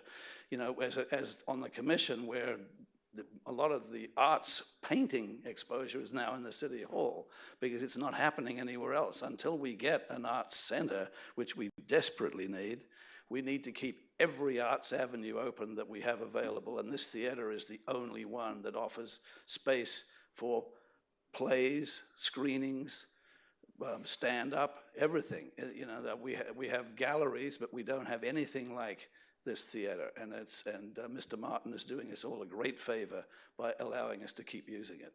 So I would solidly stand behind keeping it going. Thank you. Thank you, Graham. Anybody else in the audience that wishes to address the commission on this subject? Mr. Schmitz, you had a few minutes left. So, Commissioners, we just contacted our client that's dedicated, who purchased this property and dedicated himself to continuing this for the benefit of the community, and very much wants to see this move forward. Doesn't really want to get a debate about how many angels can dance on the head of this pin. So special condition number 4 in the resolution specifies any proposed use directly related to theatrical performances shall not generate noise levels that are audible beyond the property lines. That's item 14 for reference. That's in 14, yes, sir. on page 4 of 7 in the resolution. He won't do anything in there that's not directly related to the Playhouse and theatrical performances, okay? So if somebody's recording, you need to have somebody sitting in one of the audience chairs so it's a performance? No, in actuality, it's a good question, Mr. Hill. We record and mix sound and do things in there all the time that's not part of the performance. You got to practice. We have very talented kids and adults in our community, but they still need to practice before their performances. So that's exactly what we're talking about. So that would be, I think, bring us into complete conformance with everything that is of the written record. And I think we've vetted everything else here, unless you've got some specific questions. So is he going to, is Chris going to use it as a recording studio for himself? He's not going to use it for anything unless it is directly. That's not, the question is he going to use this recording studio for himself? Not, yes or no? And have I stopped beating my wife? It's not a yes or no question. Okay. He's not going to use it for himself unless it is directly related to the theater. That's exactly what the condition says. The conversation here is crystal clear to me and to our client who is watching this remotely, that in fact, not before us tonight is a personal recording studio for him to use unless there's something going on that's directly related to the theater. That's what he's committing to, that's what I'm committing to, and that's consistent with the When you say resolution that's in theater, front of do you. you mean building? Just Okay. a second. Trevor, are your jurisdictional issues Well, satisfied? what we're saying is that then we would not add the proposed language. If we don't add the proposed language that was brought up there, and we're just dealing with what was noticed today, Okay. and we're only approving a CUP in terms of what was noticed here, then that's where we're, then Okay, that's where we're fine. at. You've still got 5 minutes and 40 seconds. Back to the commission table. You have questions or Yeah, comments? he just changed the definition of what he's going to do. And again, if we notice that to the public, they have a chance to understand what the impact's going to be, then let's have a vote on it. But he didn't do. I don't know what it means. He's going to be used as a personal recording studio as long as it's part of the theatrical component. I don't know what that means. You can add a condition that would prohibit it being used as a recording studio to make it clear. Well, allow me to, I apologize, Commissioner, because obviously I'm not being clear enough. No, I'm not changing it. We're going back to exactly what is written before you Tell me here. what We're he's dropping. Tell me what he's going to do. He's dropping the request, which was part of the original application, to have a personal recording studio separate and apart in its use from the Playhouse. Okay. So He's not going to record. the only recording that will take place will be in connection with a performance, a play going on in there. Is that correct? That's correct. And practicing for it and stuff. That's correct. Yes, sir. As long as we got language in there that says, look, I'm all favor of the Playhouse. I mean, I want to do nothing that in any way puts any speed bumps in front of this place, but you've been real cloudy, okay? And I understand what but we've got neighbors around there. I believe if they're going to change something, they should have a chance to know about that and comment on it. And if that's not going to happen, then what the hell are we doing up here? All right. Craig? Yeah, I want to just say that this whole foo-for-roo is a distinction without a difference, and that any space these days is a recording studio with just a suitcase full of gear, and I don't see that that's any difference at all. I'm perfectly happy with it. My one question and concern, it goes back to why was the CUP rolled back from 10 p.m. to 8 p.m. in the first place? Was there a reasoning on that might be relevant now in any way? I mean, personally, I think 10 p.m. makes a lot of sense. I'm not against it, I don't know, but I've just wondered why would they have rolled it back to 8 p.m. in the first place? Do we know that? Do you know that? It's my, the peanut gallery says stupidity. Yeah, it seems like it's our belief that it was rolled back based upon the perception of the current, not the current, the previous property owner, that they didn't need that anymore because the city had already, in a previous CUP, approved it to run till 10 p.m. Yeah. And you've heard testimony that our needs are in actuality to go till 10 p.m. And in actuality, the first CUP, not the TUP, the first CUP that was approved by the city had it Monday through Saturday night going until 10 p.m. And the Playhouse ran for a number of years that way, again, with no problem with the neighbors. Okay, so, and to be clear, just, if there is any prohibition anywhere about a recording studio, that would presumably refer to a commercial establishment where you'd have concerns about parking and people coming and going and disturbing neighbors and all the kinds of things that don't happen when you just, like I do, record in my living room. You know, so I think that's not a thing. And then finally, I wonder about whether there might be cause to limit loud sound till after sometime later than 8 a.m. in the morning. If there's people coming and going, could you put in a condition that says, you know, we can be there at 8, but we're not going to make noise till 10, or you know, something like that. What? You have to come. Since the theater is running chiefly as an after-school program and an adult scene study class night, I mean, if anyone is there at 8, it's me like cleaning costumes. Like there's no noise until anyone arrives around 3 p.m. There's already a condition that says the noise can't be audible at the property line. Right, okay, good. And if I can really highlight, with the theater door shut, I can play music inside. There's no noise you We can got hear. it. Okay, thank you. John? So you're proposing that there will be no recording other than performances and practices? Correct. Of the stage company? Correct. Okay. That any recording that occurs within the theater or in the premises will be in relation to the Playhouse, to the performances, whether it be practices or actual performances. Okay. Okay, Chris? Yeah, just first, item 22 on page 5 of 7 refers to restaurant operations. I assume that's just. Yeah, that's a typo. It Okay. should be the theater. Yeah, I've got a resolution that takes Condition that out. 22. Yeah, so if we can clean that up. I was going to mention that before you voted. Thank you. And then another one, I did have that question, Lily. Do you have a rough number on what the parking would be if we did the other calc?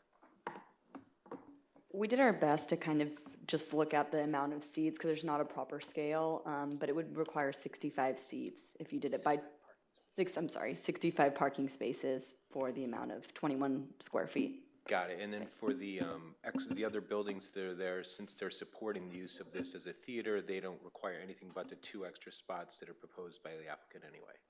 Correct, because the employees will not be, there won't be additional employees occupying the office building during that time. They'll be going back and forth or just using it as a function of the theater. Okay, so if it were reconfigured, theoretically we'd be short parked, so we just have to keep aware of any change in configuration if we go something other than the 99 seats. And they would have to amend their CUP for that, and it doesn't allow more than 99 seats. Question? In the use. John? This whole staff report refers to the theater. Never mentions the office building as a use. This is a residential property that does not allow office buildings. The office is ancillary to the theater. It's just incidental. Now- It's not a separate primary use. Can I ask you a question? What do you do in the office building? Well, sometimes we take the children who aren't working on their lines at home with their families, and I send them in there with a teacher, and I'll have them work one-on-one, and they come back to the rehearsal room. So the storage room, we have the storage building, we'll sometimes do costume fittings, or the only thing happening there is the production and the plays. So you have no problem with a restriction on renting that building for some other use? Oh, yeah, I don't know what that means. Remember, she's not the applicant, Commissioner Mazza. Okay. No, we don't have a problem with it, and in fact, we would be in violation of our conditional use permit if we were to rent that out to another entity. That is strictly an ancillary use to the Playhouse. I do readily acknowledge, sir, the history there of the previous ownership. We're all aware of it, but really and truly, the only thing that the office building is ancillary to the Playhouse. Okay, now Richard, I've got his word, he's not gonna rent it out. Now, how do we put it in the resolution that it may not be used for anything other than the theater? Because it is a substantial building with no parking. You could just say the office space cannot be rented out to a third party for use. Yes, that's correct. Yeah, we could add that under condition number. Okay, I'd like to make a motion. And Go ahead, John. first, I want to add a provision without a number, the office building may not be rented out other than, Is there a spot where you would just go? well, I don't know where to put it because it just came up. Okay, where should it go? Hold on, give him a second. We can do, make that condition number 9 and then move everything else down. That way it falls under the operations of the property. Okay, so new condition number 9 says the office building. Or you could add it to number 8, I guess. The office building shall not be rented to any You third could say party. used by anybody other than the Malibu Stage Company. No. How about, it may not be used for any use other than ancillary to the theater? How would that? Okay, that's good. Perfect. Okay, then I want to add, on number 17, I'd like to add, musical concerts are not consistent with the definition of a small stage theater. What's this? Musical concerts are not consistent with the definition of a small stage theater. Okay, number 18. I can't agree to that. You can't? You think you can have concerts here? Yeah. That's part of the theatrical experience. Their theater This varies is a from. small stage theater. Sure, and they could do a Look, small if- stage if- Make your concert. motion, would you? I'll make the motion. Okay, that's in the motion. On 18, which is, let me find 18. 18, we want to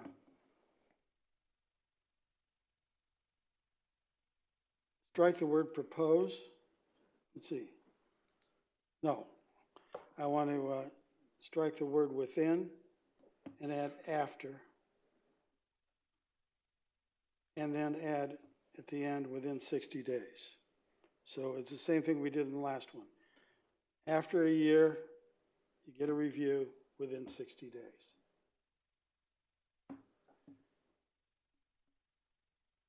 Anything else? Yes, 22, I'm sorry. I want to strike the word restaurant, put in community stage theater.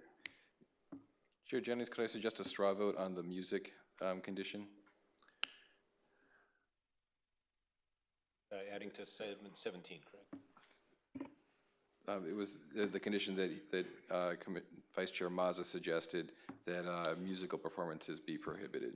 And the reason I did that is there's quite a difference between a play John, and the Kinks Make rolling your in. motion, I then we made can it. debate it. Okay, you can debate it. Okay, and then on page 20, on number 26, I want to strike lawful existing structure. I don't know why that's in there. CUPs have nothing to do with the title of the law, of the structure.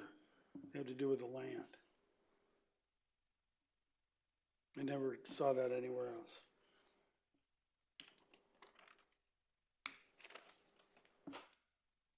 Any more? That's it. Okay, is there a second? Okay, is there further discussion? I would just like to say that if he had a concert and he wore a tutu and a crown, that would be theater. I don't see a distinction. The distinction here has to do with the nature of the event. In a small community theater, it's a stage, you do things, okay? You have a concert, you pull in some rock and roll group, you have a total different situation at 10 o'clock at night. Well, you could have 3 acoustic guitars as a concert. So. I'm talking a concert. A performance. Well, you is- said we already have noise restrictions. 10 o'clock, 3 more to go. Let's try to move it along. Yeah, I'm not seeing the distinction on 17. I wouldn't be comfortable trying to qualify what a theatrical performance is on that line item, just because you're still limited to 99 people. You're still limited to the other use where you can't hear past the property boundary. It would still be just a group of people on a stage performing to a group of people in an audience. I don't see a You want to distinction. strike that, Steve, as an amendment? Okay, strike that. Okay. Can I confirm the motion then? Apologies, what did you just strike? The can't have a ban concert. on concerts. Restate the motion then. Okay, so the motion would be to approve staff's recommendation, resolution 2020, with the following changes. Number one, a new number 9 will be, condition number 9 will be added that says the office building shall not be used except as an ancillary use to the theater. All the conditions after that will be renumbered, so the new number 9, then what's 9 right now becomes 10, 10 becomes 11, so on and so forth. The current number, condition number 18, will be modified to strike the word within, to instead say after 1 year of commencement of operations, and then add but no later than 60 days of 1 year. Now, Trevor. Just a second, he's not finished. And then on condition 22, to strike restaurant and replace it with theater. And for number 26, to strike or lawfully existing structure. Does that correctly reflect your motion and that was seconded? Except instead of saying theater, I'd say what it says in the code. Playhouse? Stage company or whatever. Community stage theater. Yes, now, Trevor, does that resolution make it clear that it's not a recording studio? Well, all that's being approved is what was noticed, so we wouldn't have any issue with a You're the notice. seconder, this is acceptable to you, all right. Further discussion? Call the roll, please. Vice Chair Mazza, Yes. Commissioner Euring, Yes. Commissioner Hill, Yes. Commissioner Marks, Yes. Chair Jennings, Yes. motion carries. That concludes. I want to call out, we've got 3 left, like you said. Do we want to let some people take off now, or do we want to try to get through all 3? Well, we can get through all 3. Yeah? Yeah, we can do a good job here. What do you think, Chair? That'll be a If first. we have short presentations. Yeah, the staff presentations are the problem. Yeah, we have 45 minutes of presentations, so anyway. Okay, so let's go with, I'm sorry here, where am I? This is a 5180, 5E, 5180 Horizon Drive, CDP 17-040. Staff report, please.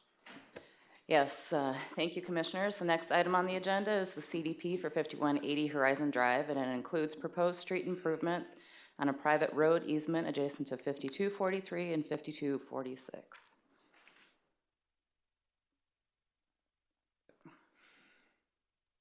Hold up. The item was originally heard by the Planning Commission on October 21st, 2019. The Planning Commission continued the item to a date uncertain to allow the applicant time to submit revised plans that reduce the square footage of the residence and increase the front yard setback and parkland setback. The revised plans include a reduced square footage from 3,972 square feet to 3,560 square feet, a reduced development area, an oak tree fire break, removal of the front yard and side yard retaining walls, an increased setback from ESHA, increased front yard setback, and increased parkland setback.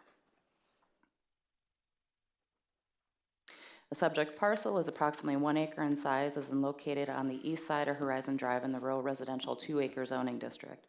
The property is the last property at the end of the private road easement and is adjacent to the LA County water tank. Property to the north of the subject property is unincorporated LA County parkland. The project before you tonight consists of a new 3,560 square foot, 2-story single-family residence with an attached 2-car garage, swimming pool, spa and decks, landscaping and hardscaping, off-site fire department access improvements, and OWTS. The project includes a variance for a fuel modification to encroach into ESHA, a variance for the reduced front yard setback, a variance for construction on slopes, a variance for a reduced parkland setback, and a site plan review for construction up to 28 feet with pitched roofs. Pursuant to the LIP, new development shall be set back a minimum of 100 feet from parklands and 200 feet from ESHA. The property, however, includes a number of constraints where, if the development standards were strictly applied, would prohibit residential development. Among these constraints are the proximity to the parkland located at the north and ESHA, which has been identified on over half the parcel.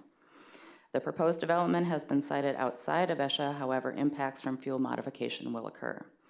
Additionally, as the average width of the property is 98 feet, the required 100-foot setback from parkland does not allow for development without a variance to the parkland setback.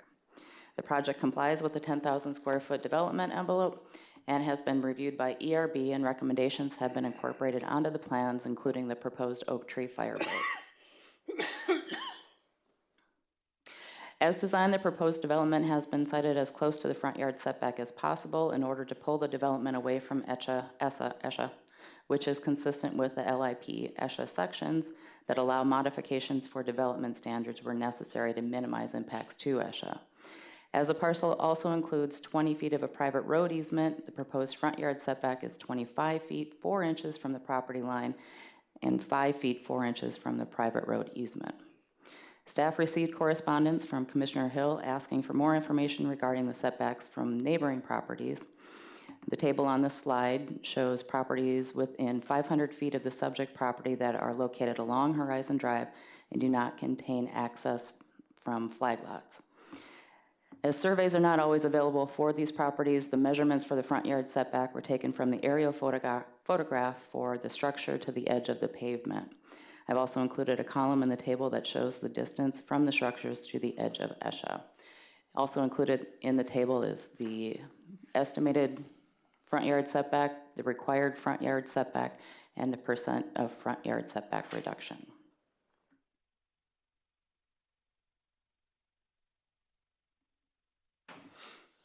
Pulling the proposed development as close to the front yard property line as possible also allows the development to utilize the flattest portions of the property.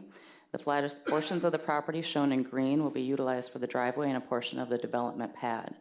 As shown on the color-coded slope analysis, there is no feasible building pad on the property that would allow for development without the required variance.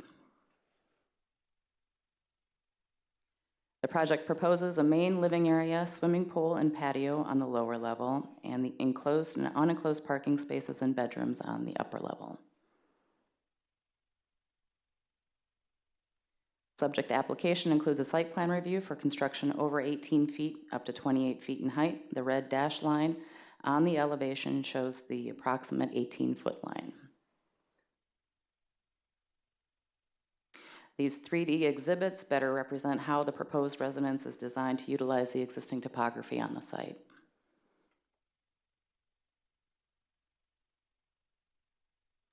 The project is required by the fire department to add asphalt at a transition point along the private road easement.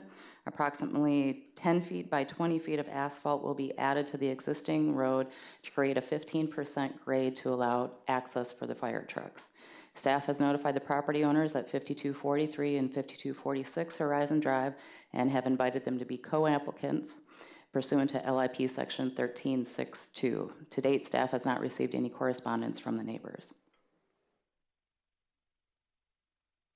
Story poles were erected in June of 2018, and the photographs show the proposed development from Horizon Drive. In summary, staff recommends that the Planning Commission adopt Resolution 2005 approving the project as conditioned, and this concludes my presentation, and the applicant and staff are available for questions. Thank you very much. Disclosures? None, other than I requested more information about what other neighbors might have in the way of ESHA setbacks. John? None. Just brief conversations on the project with Richard and a little bit with Bonnie. None other than what I disclosed for the prior hearing on this matter. Commissioner Hill, did you learn anything about these setbacks that was not in the staff report? I learned what we just saw on the screen right now. Okay. Does that count? Yeah. Do we have any speakers? Speakers, is the applicant here? Okay. All right, so questions of staff, or do we have a possible motion perhaps? I move we accept staff's recommendation. Is there a second? I'll second. For the discussion? I did have a couple of questions or just observations. Yeah, go ahead. Go ahead, Judge. All right. Somebody said, I don't know if it was on the record or not, but this mentioned that this project tends to demonstrate that all the buildable lots in Malibu are already taken. We've got, basically, you've gone from a setback from ESHA required 200 feet, you've gone from 2 feet to 8 feet, which to me is just not making an effort, especially when we've now just seen on the screen that the neighbors' setbacks from ESHA appear to be on average about 150 feet each, with some variation. Similarly with the parkland, we went in the prior application from 2% of compliance to less than 9% of compliance. It still flouts the requirement, I think, and going from 11 feet to 12 feet when it should be 100 feet. The problem I have about this really is that this house is at the top of the neighborhood, and one of the ways we've seen how neighborhoods burn is that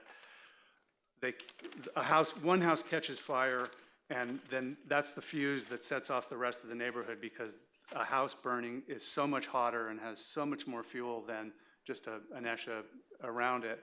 And so the house that's at the end of the row here should be the house that is most protected and most safe and set back. And if we're just tucking this up close to the ESHA and close to the parkland and saying, oh, okay, that's okay, then we're just asking for that whole neighborhood to go. And I think, we don't have to say, oh, you only get the 800 square feet that you'd be entitled to constitutionally. I think you could look at this and say, all right, meet halfway or make an effort that your lot is 98 feet wide and you need a 100-foot setback, but if you could somehow figure out how to make it 50 feet, you could still get a TDA that will allow you a 2,000 or 2,500 square foot house, which I think that's what this site is. This is not a mansion. This is not a 3,500 or 4,000 square foot site with all the issues about the fire encroachments on all the sides there. That's what I have to say about it. I can't say yes to this current configuration. Chris? I'm just trying to be, I generally align with Commissioner Hill on this, but kind of looking at how things lie and where other people have built in near vicinity to this. Several are really close to ESHA, a couple are right up adjacent to the park. I had one question on this one. The lot where that water tank is, can that ever be developed, or that'll only be the water tank? Not sure what the zoning on that one is, but more than likely it will not be anything other than the water tank. Yeah, because I hear you, Commissioner Hill, on that observation. Luckily, at least having a water tank at the very top of the hill at least should, that's a pretty good, well protected from fire structure. I'm still kind of on the fence, but it's just want to throw out those observations. Well, the fire that would attack it would come up from the bottom, up from the canyon there, and sweep up under it. Understood, but notwithstanding the oaks. Yeah, the tank is at the top of the hill at least. Okay, we're running out of time. Is there further discussion on the motion? Call the roll, please. Vice Chair Mazza, Yes. Commissioner Euring, Yes. Commissioner Hill, No. Commissioner Marks, No. Chair Jennings. Yes. Motion carries. That concludes item 5E. We're now at item 5F. Item 5F is a coastal development permit at 27136 Sea Vista Drive. This involves a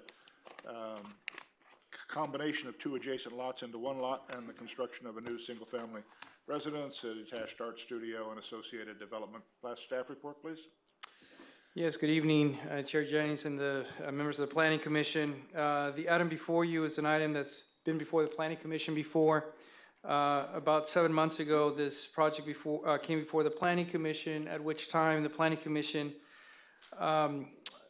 gave the applicant the option to take a continuance to give them additional time to revise the project and eliminate the need for the variance requested for exceeding the total amount of TDSF, or total development square footage, per the Hillside Residential Development Standards. Since that meeting, the applicant has revised the project and no longer requires that variance. The subject property consists of 2 adjoining vacant parcels located on the south side of Sea Vista Drive and on the north side of Pacific Coast Highway in the Sycamore Park neighborhood, which is a largely built-out private residential neighborhood.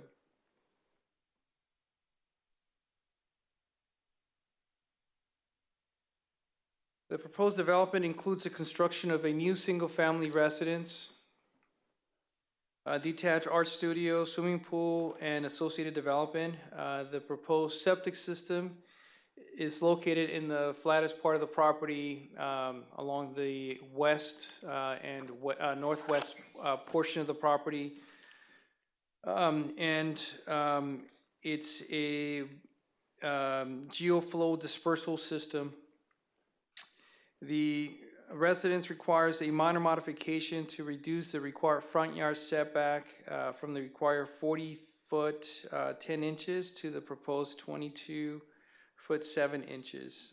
However, as described in the agenda report, many of the surrounding residents have similar front yard setbacks.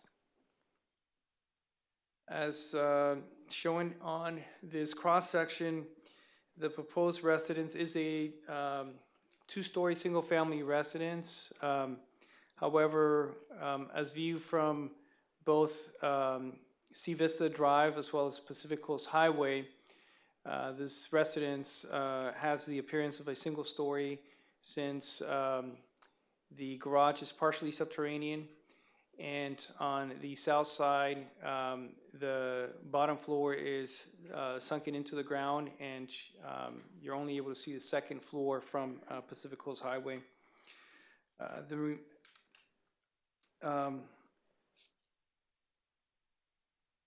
The geoflow dispersal system for the proposed septic system takes up the property's flattest area, as mentioned before. The proposed residential development is sited on slopes steeper than 2.5 to 1, and so therefore a variance is required for that. As mentioned in the last Planning Commission meeting, there were a number of slope restoration projects that have taken place over the years on this property to try to resolve a landslide that had remained active up until recently. And a lot of the steep slopes are manufactured slopes that resulted from those failed attempts to resolve the landslide. Here are the photographs of the site showing the story poles that were placed for the residence that was previously presented to the Planning Commission. However, the residents didn't change much from the last meeting. They were able to resolve the square footage difference by removing a basement and making the first floor or a portion of the first floor of the basement for this house. The proposed residence is over 18 feet in height as measured from finished grade. However, no portion of the residence exceeds 18 feet in height as measured from natural grade. So the way they're able to do that is by grading down. And that's how they're able to accommodate the 2 floors. The staff recommends the Planning Commission adopt Planning Commission Resolution number 20-06, approving the proposed project as conditioned, and staff is available for any questions. Thank you very much. Met with Don Schmitz, quick review of the house, and I drove by and took a look at the story poles.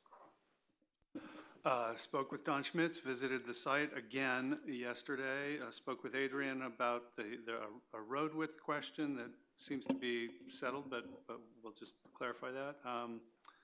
And also spoke with Adrian about realizing on this that there's a weird little quirk in the code where noticing is to 500 feet, but view regulations pertaining to things like primary views or dark sky ordinance go out to 1,000 feet. So there's a group of people between 500 and 1,000 feet who are affected and have rights but don't get noticed of them. I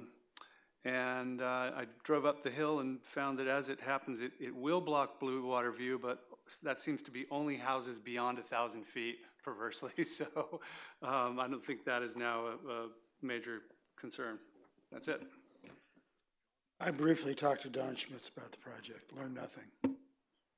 Had a conversation with Don also, learned nothing new. Oops, I also talked to Don on Friday and went out and looked at the property and at the manufactured slopes that exist on the property. Commissioner Euring, did you learn anything beyond what was in the staff report? Nope. Commissioner Euring. Okay, so let's open the public hearing.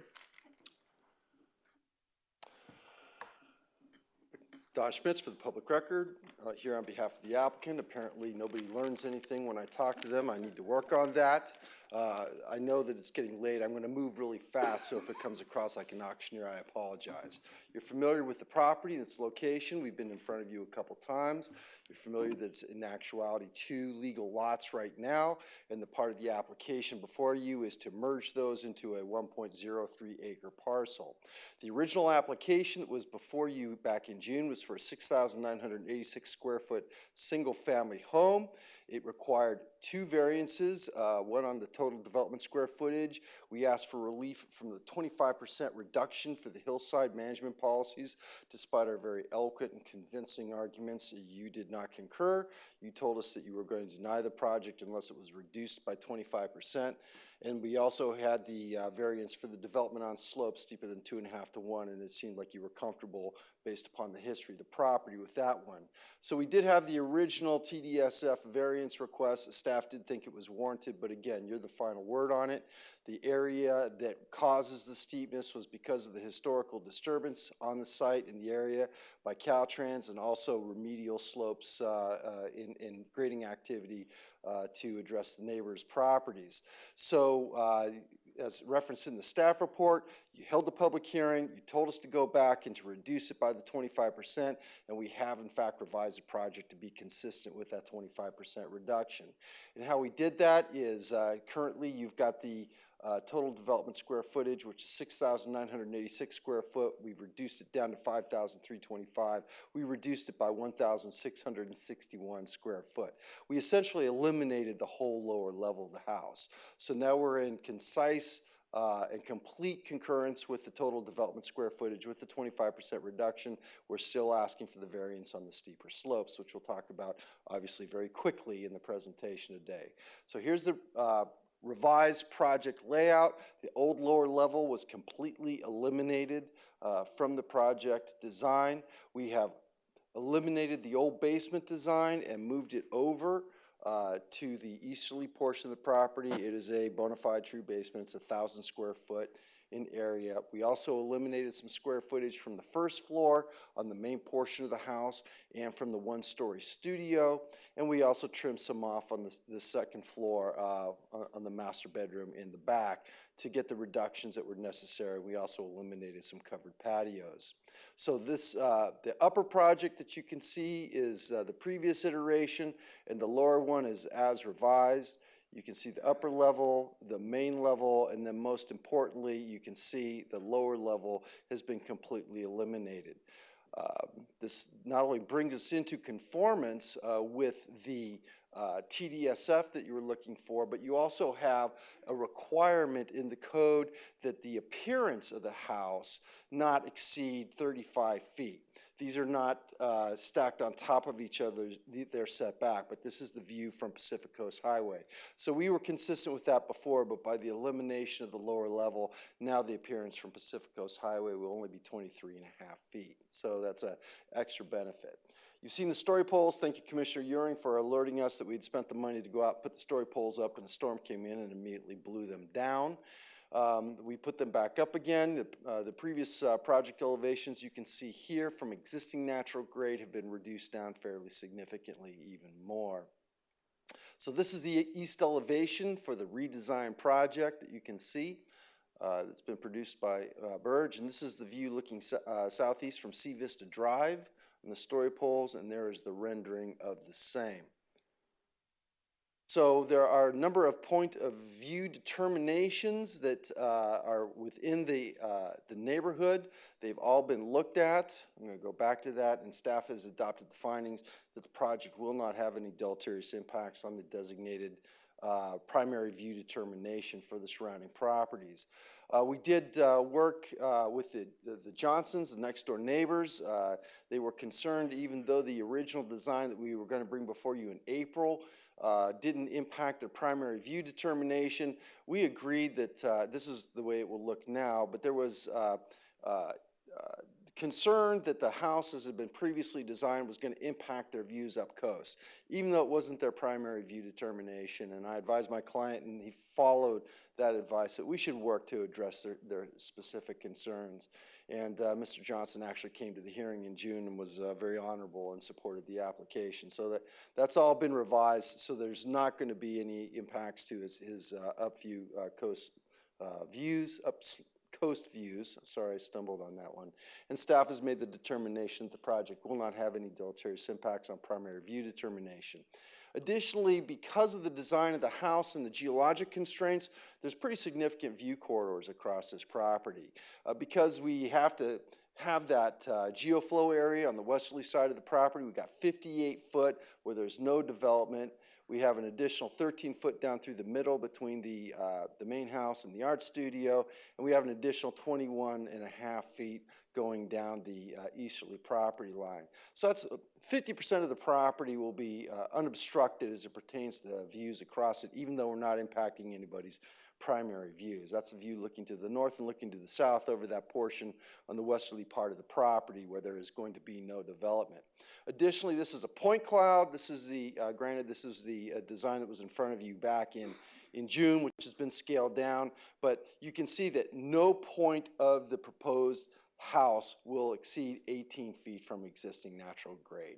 So we're notching the house in, we're really following the topography, and another good argument on why we're not impacting anybody's views. So the site constraints that we have are geosoils and the need for taking care of our septic and the steeper slopes. There's a subject property. This is the Escondido Beach landslide. We're all very intimately familiar with this in a painful way. Our next door neighbors, again, the Johnsons, have a soldier pile configuration to stabilize their property, which seems to be fairly effective. And by the way, the consulting geologist and the city geologist is here to answer any questions that you may have in regards to this.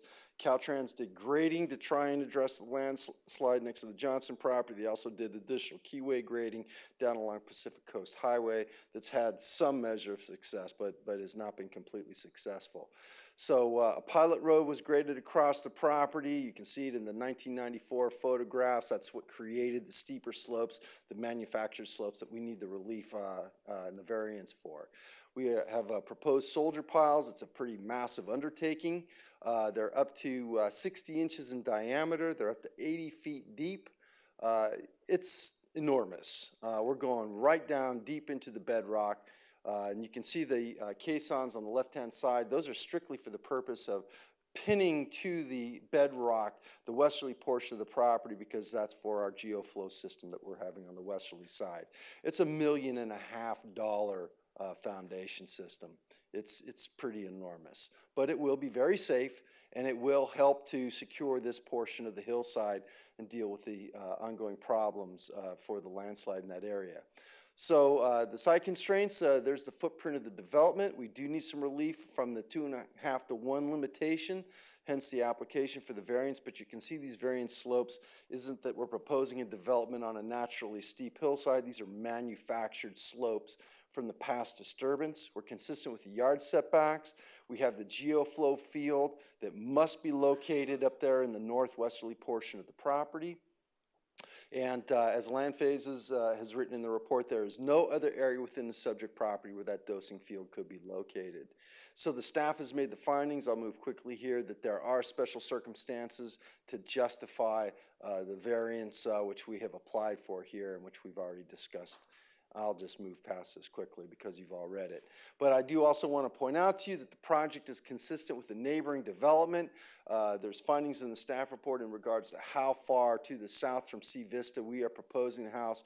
We're actually setting it back a little bit more than what the neighbors are that are built on both sides. This is important for us to convey to you so that you can see that what it is that we're asking doesn't constitute a special privilege. It's not only consistent with what you would see in the neighborhood, but it's consistent with what you have immediately adjacent on both sides of the subject property.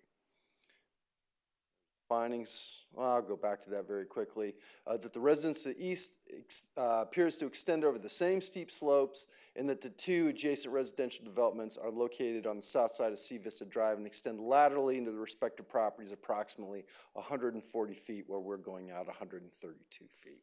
So in conclusion, and I'll retain the remainder of the time for rebuttal if necessary, we do have very specific site constraints. The previous disturbance by Caltrans, the actual modification of the property by Mother Nature herself in regards to the slippage of the landslide, which renders it infeasible for us to develop the property without getting into the manufactured slopes, which are steeper than 2.5 to 1. We're not going to exceed 18 feet in height. We've worked with our neighbors to address any view concerns which they've had. We've reduced the house by 1,661 square foot to be consistent with the directions you gave us back in June, and we're consistent with the 25% reduction for the hillside policies. So I'll stop there. If you have questions, I'll be happy to answer them, and I'll retain the remainder of the time for rebuttal.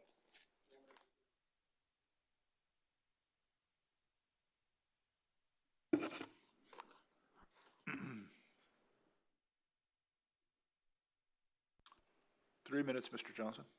I will try to make it really quick. So thank you for letting me come back here again and speak with you, and I do wish you all a Happy New Year. I appreciate working with Don Schmidt and the geologist, Jake, excuse me. He used to be working with his dad more. You know, I'm glad to see that this slope, because it slopes down to PCH, but then it slopes towards Via Escondido at the bottom. So we're on two slopes. So fortunately, our house is right at the top. So we're getting some movement this way, we're getting movement that way. This will, PCH is probably being stabilized because of the amount of work that Caltrans has done. Now, it was mentioned that it was recently an active landslide. It's still an active landslide, and I think Jake will say that too. But they will be stabilizing the slope considerably, so I'm in support of that. Just a little bit disappointed that it does impact our view of the pier and the whitewater view to the right of us. But when we did our view protection, it was taken from the dining room instead of where our kitchen is, where we spend most of the time. So that's our mistake. So I appreciate everything that's gone on in this project, and I guess I'm in support of it. Thank you. Is there anybody else in the audience who wishes to address the commission on this project? Hearing none, we'll close the public hearing. We're back at the commission table. For a matter of discussion, I'd like to move we approve the project as staff recommends. I'll second. Moved and seconded. Is there further discussion? I have 2 points. Okay. Don's answered a lot of them. 2 things. One, on the staff report this time around, not the first time, mentioned that the road width varied from 16 to 23 feet. There was some discussion with Adrian about that and with Don, and I even spoke to Johnny McGee at the fire department about that.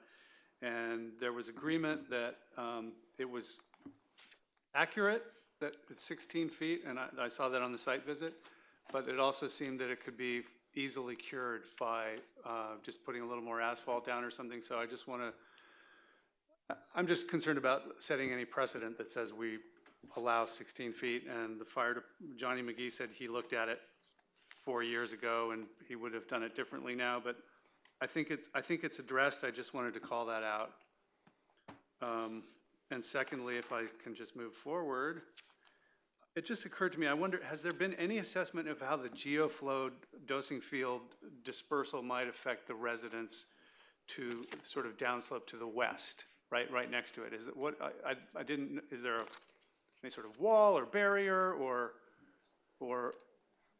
what sort of assurance does that residents on the west have that field's not gonna affect them? Would you like both those issues addressed, or are you satisfied on the fire department? I think we're satisfied on the first Okay, one. I just because wanted to I mention checked, and in fact, the fire department is requiring us to widen it to 20 foot across the subject property, and Sea Vista widens out when you get further to the west. So I think in actuality, we're okay. Yeah. So with that, I'll ask Mr. Holt to come Yeah, up and address good. the dosing issue. Good evening, Commissioners. Jay Colt, Land Phases. I'm the project geologist. Just like with every project, we must demonstrate to the satisfaction of the city geologist that the release of septic effluents in any location, whether it's geoflow, seepage pits, what have you, will not have an adverse effect on the subject property or all the adjacent properties. So in this case, this was carefully thought out where the septic system needs to go for the dosing, and the soldier piles were designed to provide protection for our site and the adjacent sites. Okay, I mean, I don't know what else to say. I think it's a minor point in the long run, but maybe there'll be some runoff in the future or something, but if there's a storm or whatever. But you can address that down the road. Comments? Not at this point. Okay, can we have a motion and a second? Can we have a roll call vote, please? Vice Chair Mazza, Yes. Commissioner Marks, Yes. Commissioner Hill, Yes. Commissioner Euring, Yes. Chair Jennings. Yes. Motion carries. That concludes. Chairman, I'd like to ask the commission's indulgence to hear the last item, since it's a simple item and they only missed by 5 minutes. It works for me, and I Down think with these that. people have been back here before, and it'd be too punishing to ask them to come back again. So let's take up item 5G. And item 5G, I have to leave because I'm conflicted, or I have property. Yeah, I believe you're within 500 feet, correct? So you're taking it over?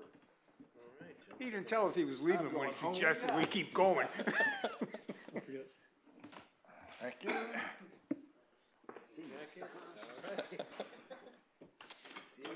Okay, We gotta wait for him to leave the room.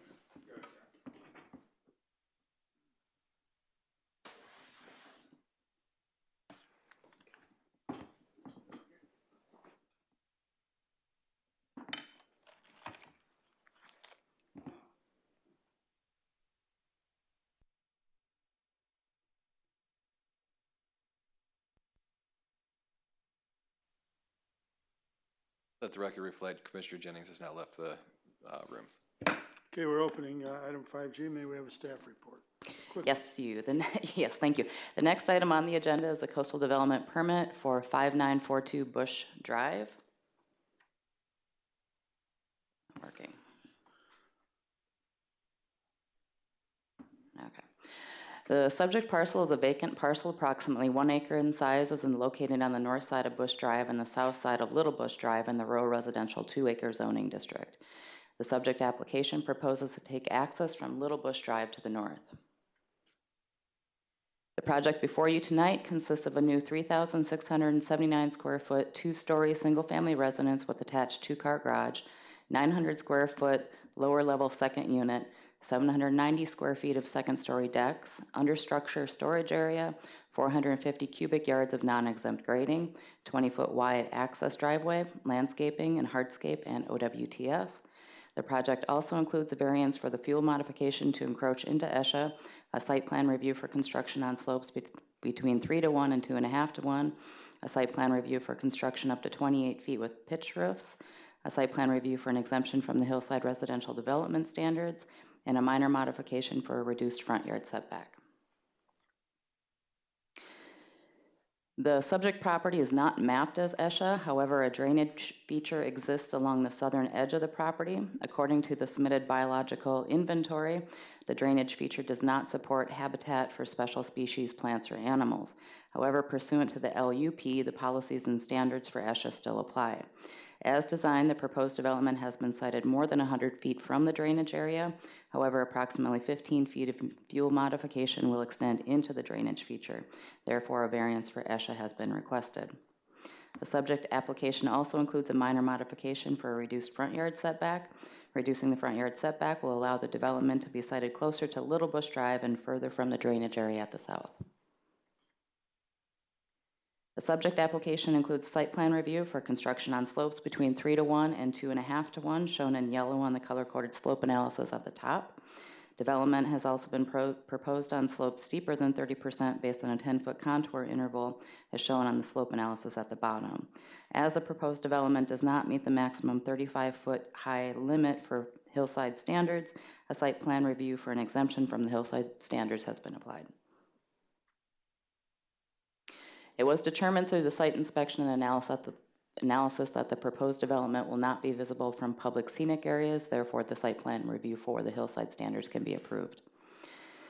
For the floor plans, the project proposes a 900 square foot lower level second unit and 380 square feet of understructure storage area with the single family residence and for the single family residence and the second story deck on the upper level.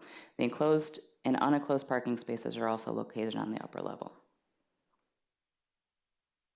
The subject application includes a site plan review for construction over 18 feet, and to date, staff has not received any correspondence from neighbors regarding the proposed development.